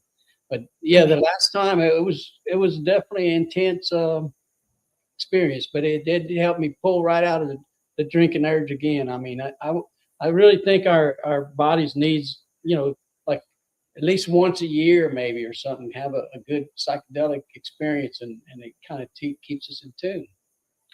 Yeah, I find it not only does a reset on the brain, but when the reset on the brain happens, it helps set the DNA's desires. Because sometimes the desires, for me, it's sugar, and you have those journeys, and all of a sudden, those little things go away, and you make that level of healing that when you go to introduce it again, the body goes, "Hey, I don't like that. I don't like that." It kind of resets the DNA as well as the brain, and it's like, oh, each one is another level of being a little healthier.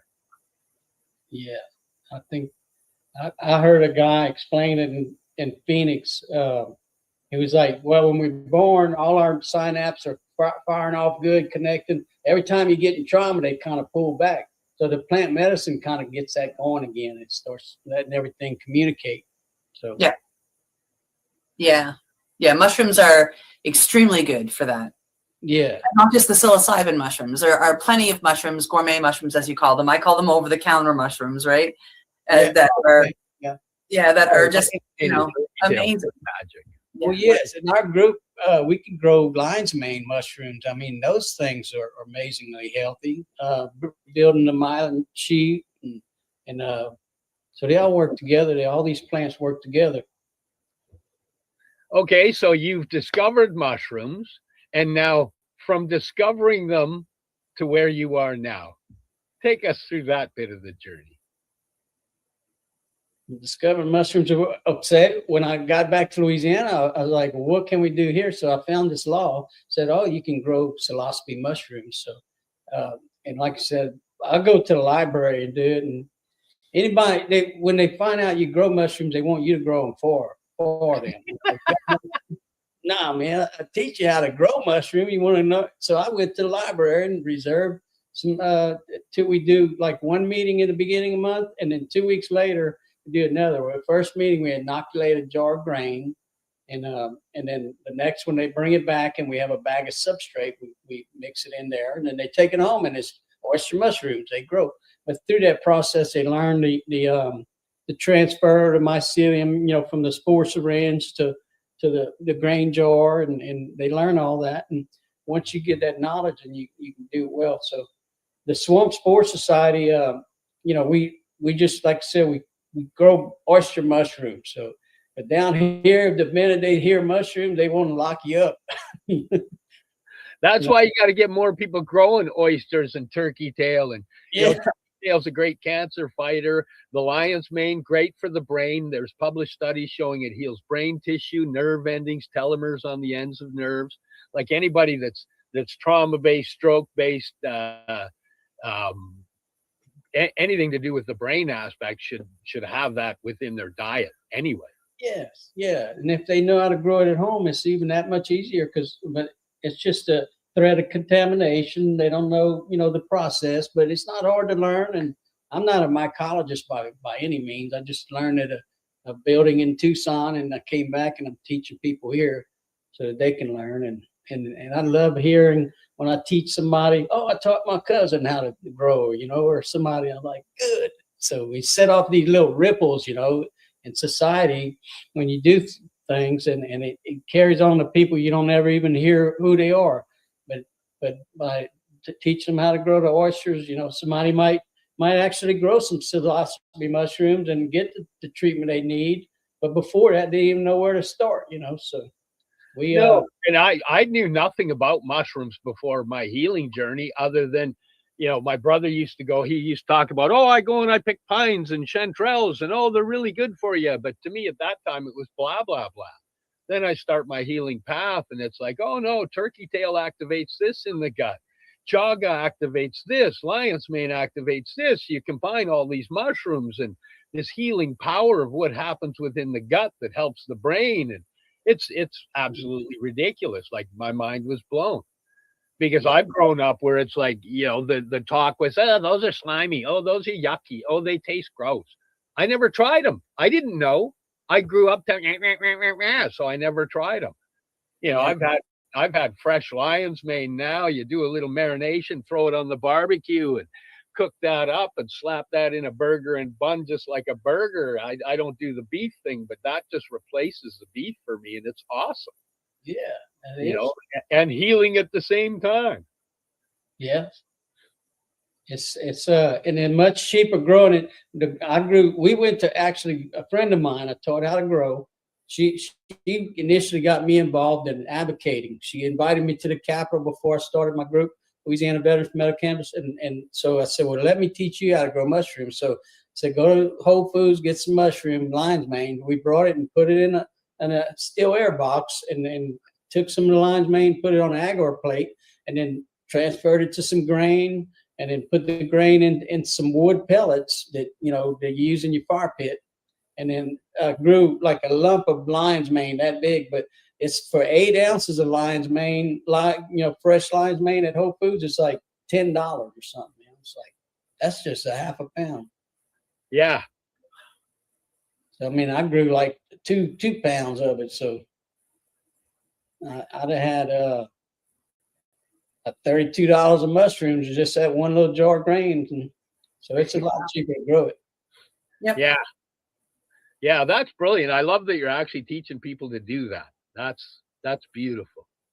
Thank you, Steve. Because it is an art. I'm in a few groups where people grow, and a lot of people think they're going to step right in and grow themselves some beautiful mushrooms, and it is an art. You have to be clean in a lot of respects. You've got to be careful in a lot of respects. The air influences what happens. There is a learning process, but at the same time, hey, some of them grow in turds. Yeah, we making these all-in-one grow bags at Mushroom Farmers, where you have you grain, hydrated, sterilized grain in here, and then you have cocoa coir, and you just put you spray it with alcohol.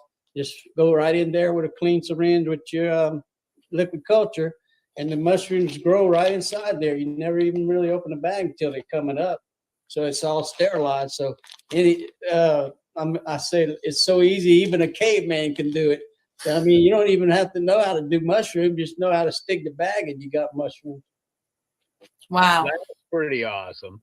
Yeah, they sell them right here near me. I actually got the guy to start, encouraged him to start making them. He's got a mushroom business, and kind of coordinated with me with the Swamp Sports Society. I said, look, we need, I said, local grain and substrate, and said, if you can make these grow bags, I said, that'd make it easy. Everybody can grow with it. And I talked to him today. He said people were requesting it, so. Yeah.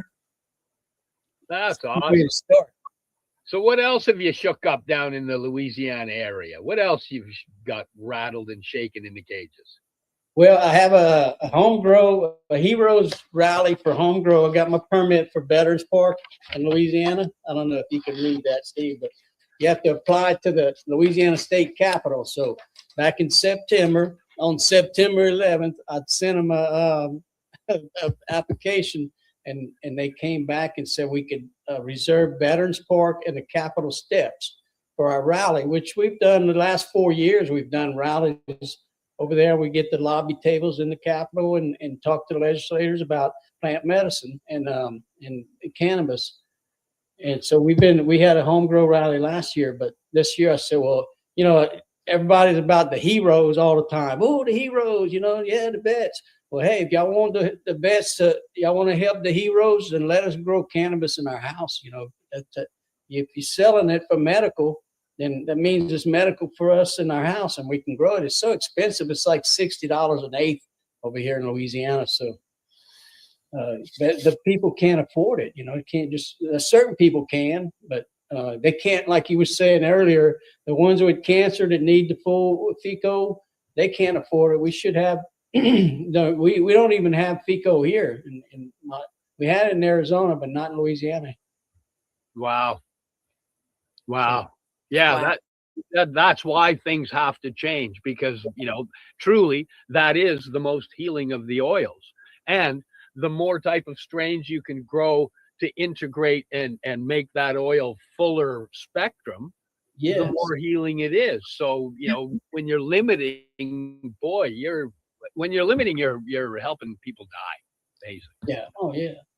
Yeah, we should have, it's going to be great if they get it rescheduled here on the federal level, where like death doulas and that, they can go in with a big syringe of full spectrum and give them some dose of mushrooms too. I mean, it helps end life anxiety. I mean, there's all kind of benefits. It's changed people so that they actually ended up living because they did those death doula doses.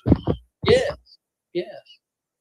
Well, there was a lady here in Canada. They did a documentary on her, Dosed 2. I'm not sure if you got in to watch that yet, Steve, but it's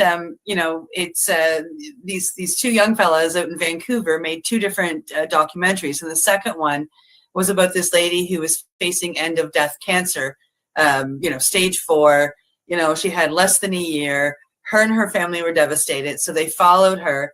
My friend Gareth was in the documentary. He was making high-end fico oil for her.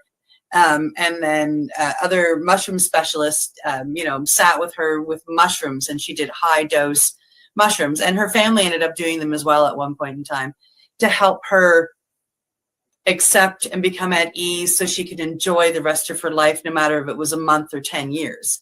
And they got her eating whole foods, good foods, taking the fico oil on the mushrooms, and her cancer is now in remission. That's wonderful. Yeah. What was the name of the documentary? It's on YouTube? Yes, you can find it on YouTube. It's called Dosed, D-O-S-E-D. There are 2 movies. There's the first one follows a young lady who suffers with heroin addiction, and they follow her through her trials with some of these other medicines. She works with psilocybin. It eventually lands with iboga, which is truly what helps her heal. She's also outside the movie. The movie was about that. She's also outside the movie. Again, I've ended up friends with this beautiful young lady. She works with 5-MeO as well. But she's still, this was, Dosed was almost 10 years ago, 6 years ago. And she's still sober to this day. She got sober from heroin using mushrooms and iboga. That's wonderful. So then they did Dose 2, which is the one following the cancer. Yes. There's a part 2. Okay. Yeah. I'm gonna find it and watch it because when I have a YouTube subscription, so I don't have to forward commercials. So when I'm driving, sometime I'll put it down and listen. Yeah. If you can't find them, reach out. I will see if I can find some links for you. Okay. Sure. Okay. Will. We're almost to that time, Steve. Hey, did we make any banners? No, I don't think we have any banners, but we could ask Tony where, if somebody wanted to reach out to you, where would they do it? They can follow the Swamp Sport Society or Louisiana Veterans for Medical Cannabis, and that's my 2 social media outlets. But we have Facebook events for the Swamp Sport Society, so they can just search mushrooms and or hallucinogenic. So is it Louisiana Swamp Sport Society? I should probably have in there. No, it's Louisiana Veterans for Medical Cannabis on Facebook, and then I'm trying to make the banner up here. Louisiana Veterans Medical Cannabis. And my second group, Steve, when the one I teach people how to grow mushrooms, I created was Swamp, just Swamp, not just Swamp Spore Society. Yeah, okay. That's it. Let me do this one. There you go. And it's Swamp Sport Society. That's correct. Yeah, the next one's Swamp Spore Society on Facebook. Yeah. Okay, and that's on Facebook as well. Okay. Yeah. So let me go edit. And all of the links are actually in the ad and on the write-up for this video. So if you were curious about any of them, you can go to the ad in the rooms, or you can go to the explanation on this video, because Tony provided us with the links to just click. So those are both in the ad and on the explanation for the video, so you can get them that way very easily. Any last words before I do the "Hey, it's that time again" thing? Well, I'd just like to encourage anyone listening out there that if there's some kind of legislation going through the House or Senate or Parliament or what, just send an email if you can. Just that one email with your story, your life story about how you and you don't have to say you took the mushrooms in Louisiana or so. Just say I took them one time, and leave the location out. You want to protect yourself, so just and let them know your story, because that means so much to the legislators hearing from their constituents. So try and help out. Well, thank you for coming on. I'm pretty darn sure we're probably going to have you again. But it is that time. So thanks for joining us here on the Mushy Moment with my awesome co-host, Rev Cindy, myself, and our awesome guest, Tony Landry. We're proud to be coming to you live from paceradio.net. We'll see you next week. Much love. You're listening to the Pace Radio Network here at paceradio.net. The opinions of the individuals during this broadcast are their own and may not be the opinions of their group or other organizations they may be involved with. All medical advice during our broadcast is not a medical opinion and should be checked with your medical physician. Enjoy the buzz of legalization with Campbellford Lifestyle Shop. From lights to plant nutrients, books, consumption accessories, and more, we've got all your basics to grow or consume cannabis. Visit our info center or take a look at our piercing services and body jewelry, now available in-store through Campbellford Lifestyle Shop, 17 Bridge Street West, Campbellford.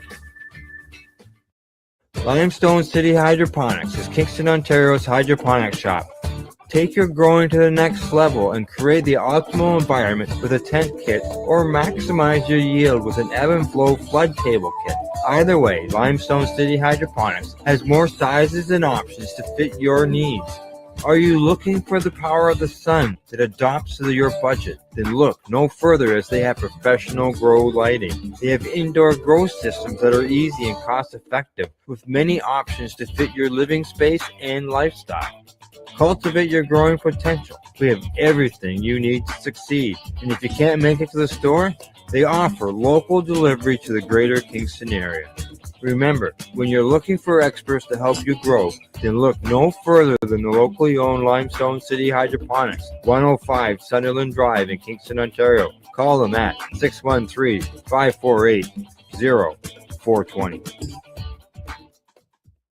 We are people advocating cannabis education here at paceradio.net. You're watching the 420 Pace Reroll Saturday.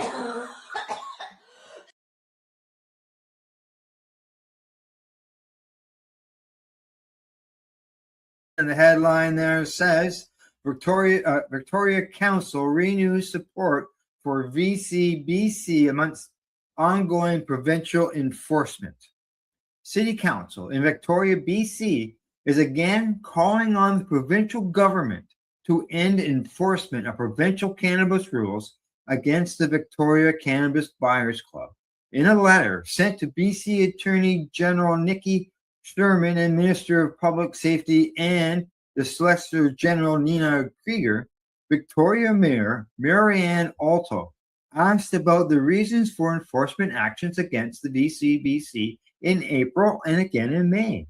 She wrote, I write on behalf of the Victoria City Council to inquire about the rationale for recent enforcement against the Victoria Cannabis Buyers Club and to reinforce our historical support for VCBC, reads at the beginning of the letter. Now, this is not the first time that the City Council has expressed their support for the dispensary.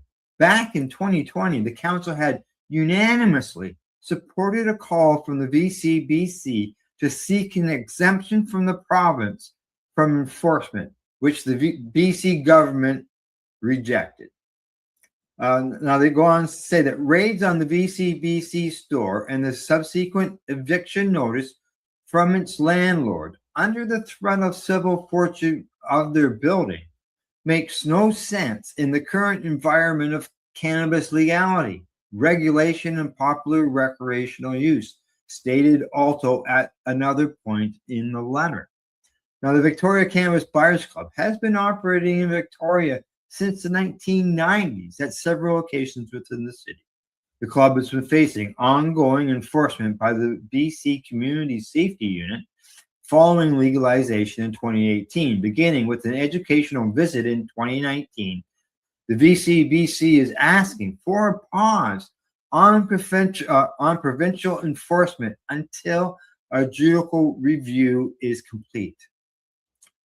It says here that it is this judicial review that we believe will redeem the VCBC and force Health Canada to license storefront medical access that provide high-dose edibles, Ted Smith wrote in a letter. In addition to requesting that enforcement be paused, VCBC has asked that Victoria Council to lease the space it can use in the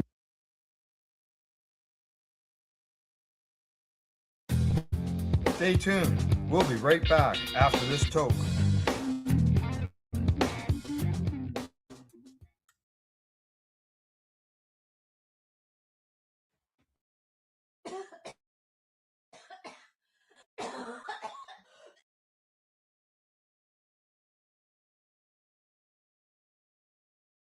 You're listening to the Pace Radio Network here at paceradio.net.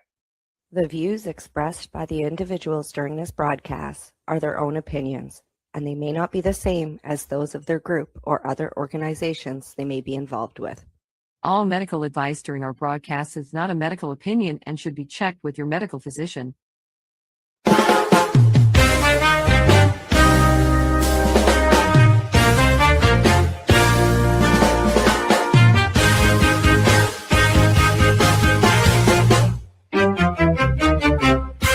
Look at all that money, yeah, the money that they've spent. Take another look and take some time for hemp. Don't cut trees for paper, cause it hurts the environment. Stop deforestation, yeah, it's time for hemp. Yes, it is. It is time for hemp. I am your host, Casper Leach. Thank you for tuning in to the big broadcast today. And we are going to be focusing today on utilizing hemp as a building material, which a lot of people say building material.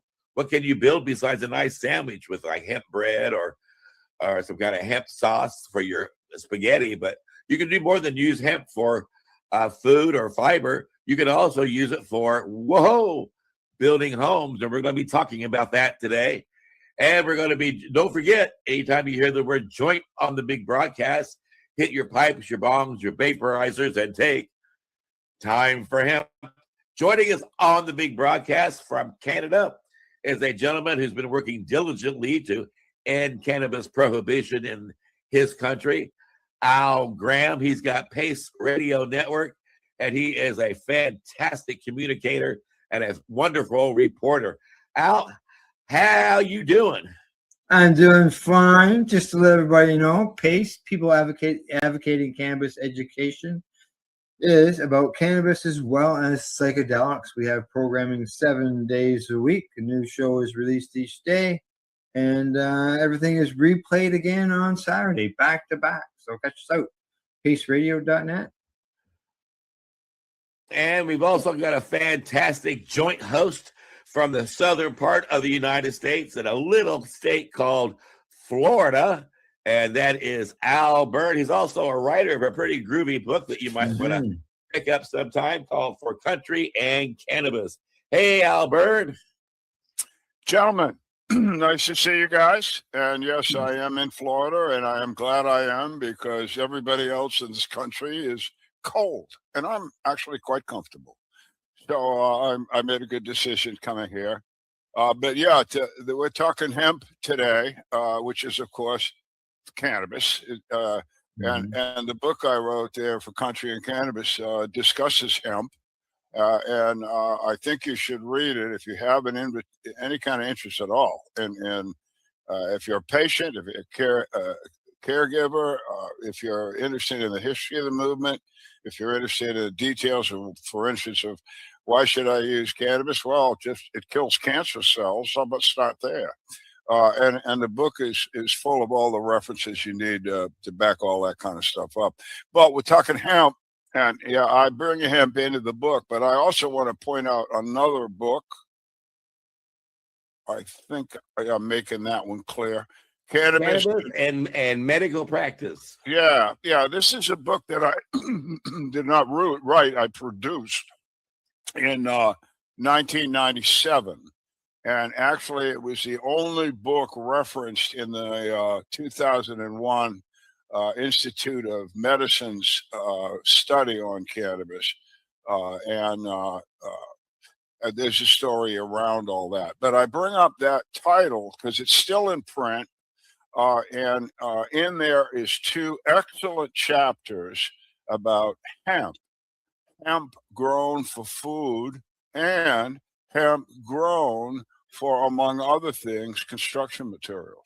Cool. So I just want to tell you that this conversation's been around for a while, and hey, 1997, I was talking it. You know what I mean? So it's going to be fun to do that today. Our guest is a peripatetic individual. And as such, we've cornered him in North Carolina and on the West Coast, and he's headed out to New Zealand soon. And we've had him before as a guest. Quite interesting man. We're going to talk a lot about his idea of creating houses for veterans and the elderly. And so I may introduce, please, Greg Flabel. G'day. The hemp guy. Okay, I forgot that part. He's the hemp guy. And you're on the West Coast right now, aren't you, Greg? I am indeed. Yeah, I'm sitting in little old Southern Oregon in Medford, which is like the extension to the Emerald Triangle from Northern California. Yeah. Okay. Well, that's also a beautiful What's area. your latest project? What are you working on, Greg? So we're working on basically we do everything with the plant. Al mentioned earlier about food and fuel and everything else, but the 5 tenets for us are food, fuel, shelter, clothing, and health, all designed around the cannabis sativa L plant, and as well as the health and wellness. All the products that we make and consume and help other people with. And it's just right across the board. We do, our initiative for our Hemp Town on Main 501c3 is to help homeless veterans and seniors. I'm noticing even in my own travels, locally, a lot more seniors ending up on the street. And really in this economy, it's been spiraling down for some time, in my opinion. A lot of people are like one paycheck away or 1 month away from being homeless.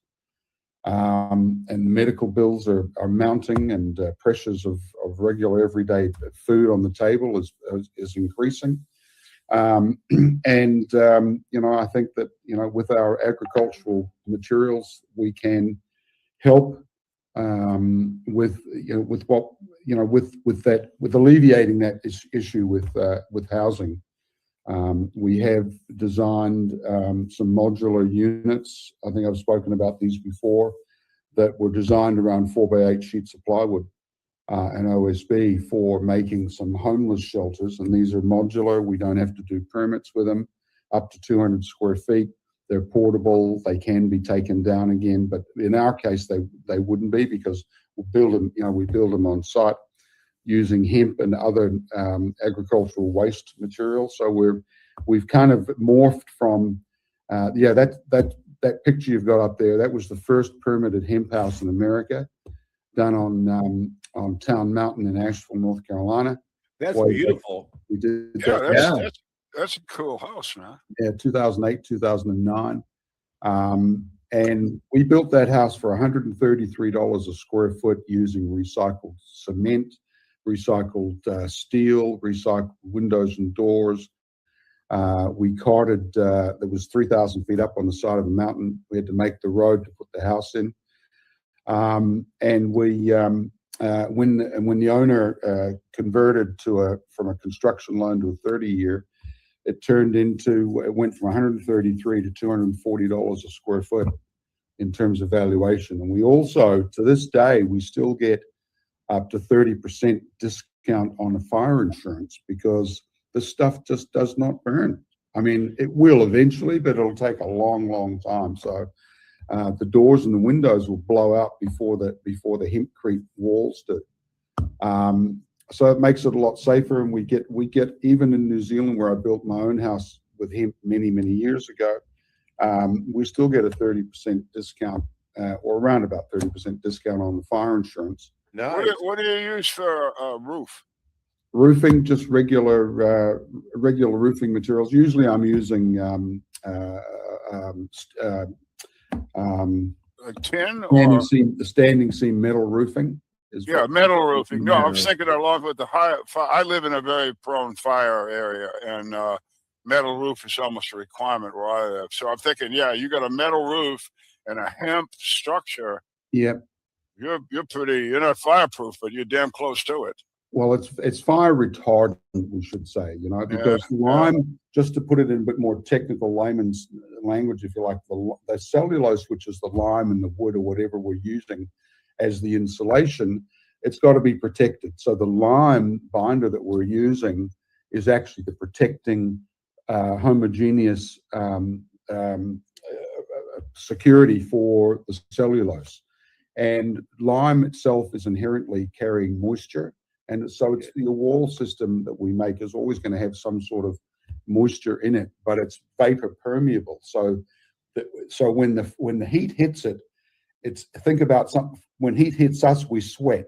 When heat from a fire hits the lime, it's sweating. So it's driving off moisture. So that's the actual layman's terms retardancy in the hempcrete, right?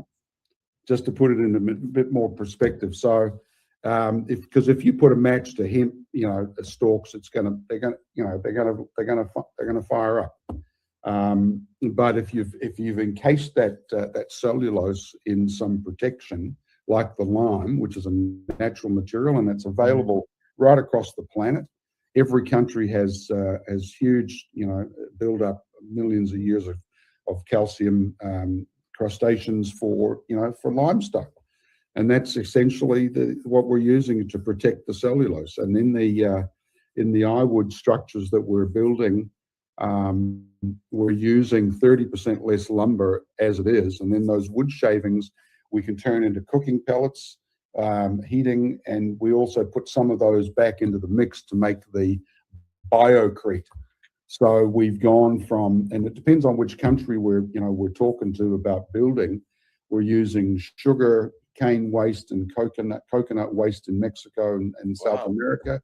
Interesting. So we're making, we make sugarcrete, cococrete. Biocrete is kind of the generic name I'm coining to it, because we can take a lot of different agricultural waste material and put it in there and protect it with the lime binder.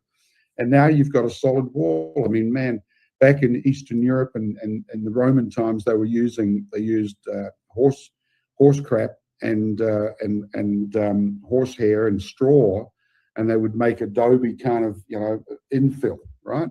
Same sort of principle, and that stuff it takes a long time to burn too.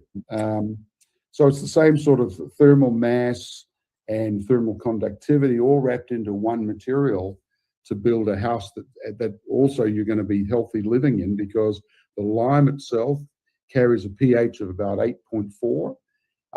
And so while you're exhaling inside your home, breathing, exhaling, you're putting out CO2 when the walls are saying, gimme, gimme, gimme, and they're fossilizing. And so over a long period of time, those hempcrete or biocrete walls are going to fossilize and turn to rock. Well, how easy is it to find this type of material in the United States and or New Zealand?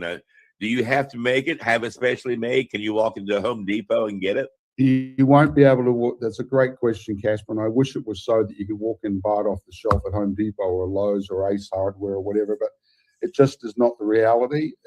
The cortication or the processing equipment to strip away the fiber, which makes my shirt, from the inside cellulosic pithy part of the plant, it's a lot of money. It's a lot of heavy equipment to do that, and to make it financially viable, unless you're producing, or unless you have the capacity to produce around 4 metric tons per hour, you're not going to make any money anytime soon, right?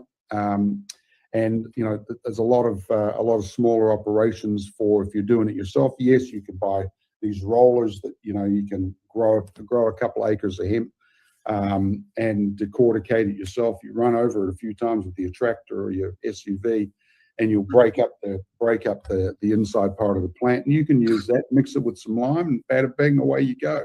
It's not really rocket science. I mean, I remember 20 years ago, or 15 years ago, when we built the first places in North Carolina, I thought, man, I've discovered something that's better than sliced ham, and I'm going to corner the market on bio building hempcrete. Man, I brought it back from England. We building the first houses. I'm going to corner the market with hempcrete. Well, that got because it comes down. It was more expensive because of the processing around the plant. It's hard to just to get that waste material into a state that you can actually use it commercially. And so that's been it's been a hard slog over many years. While you're at many years, can I bring a question at you here? You made the first house there that we saw, the beautiful house you had a picture of, in 2006. No. That was 2009. We started that house. Okay, all right. So my question is, and I don't know what I'm talking about, but I understand that in Europe, constructions of some rather large buildings, maybe France, that have this been going on over there for correct.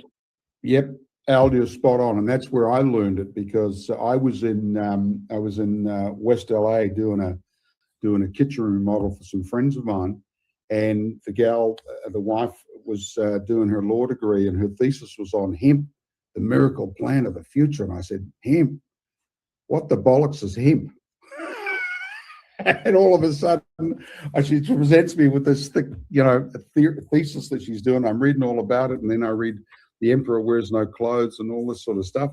And I'm like, man, this is great. I ended up in England, going to the decortication facility and meeting some farmers, and then going on some builds and actually doing some stuff. And then thought, I'm going to bring this back to the US. So that's how we started back in North Carolina. But to your point, Al, yeah, they have for 20 years prior, they'd been using hemp waste in France, Germany, in different countries, even in the Netherlands, for building. But mostly in France, they've been doing it. In fact, I had the rare privilege and honor of visiting a two-story hemp house in the old part of Paris, France, that had suffered a house fire, a full-on house blaze. Everything except the 4 hempcrete walls was blown out. Even some of the